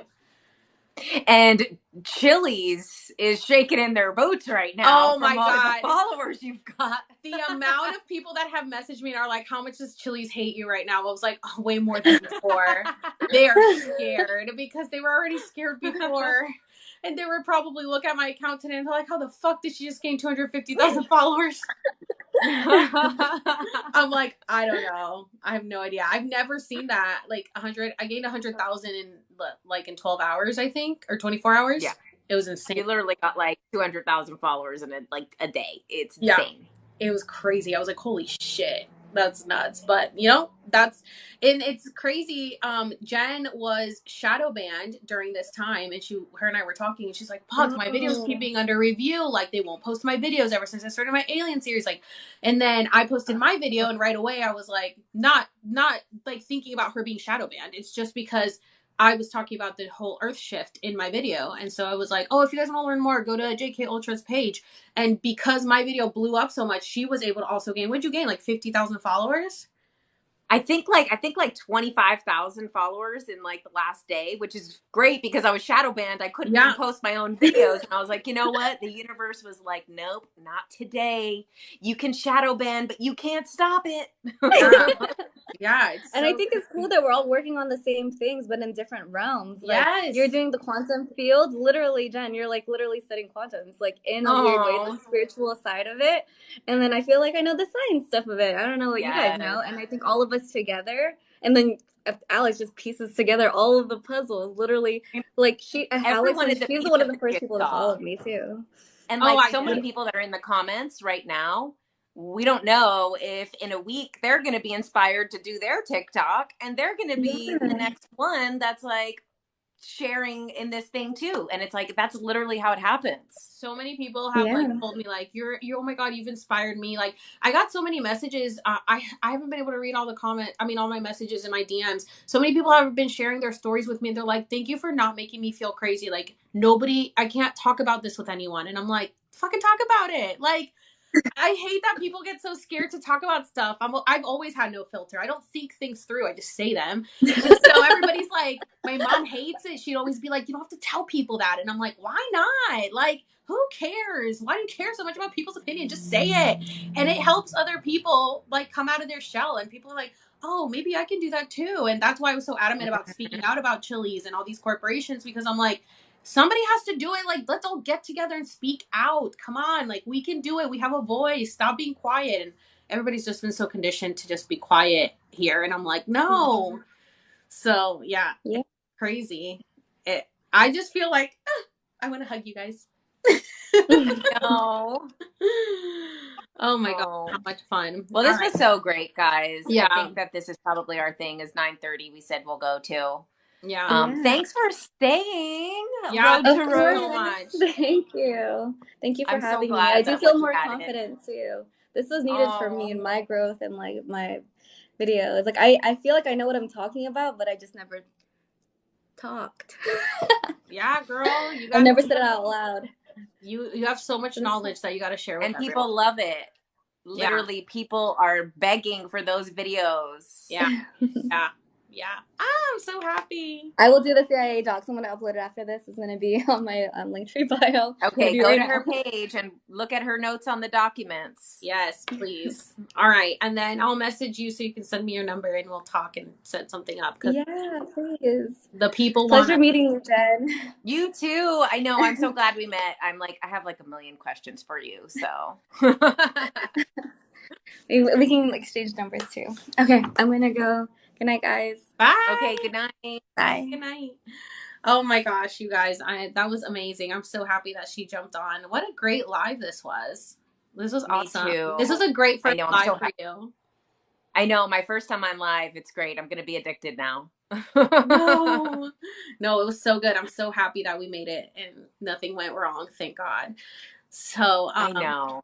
all right, guys. Well, thank you everyone for being here too. You guys, like, honestly have been like the sweetest. Honestly, every time I look at the comments, everyone is just so nice and so sweet. Like, thank you. I appreciate you guys so much. Yeah, you guys are amazing. Like, I've never had so many people on live and everybody has been so supportive. I'm so happy that we've all found each other. I feel like we're all finding each other again, you know, like we all know each other.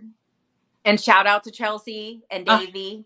Yes, Chelsea and Davey. I'm so happy that he shared his story. I'm so sorry to the people that sent me guest requests and I wasn't able to get you guys on. I really wanted to have Joanna on because I felt like her info was really important to share with everybody. So I'm sure we'll do this again.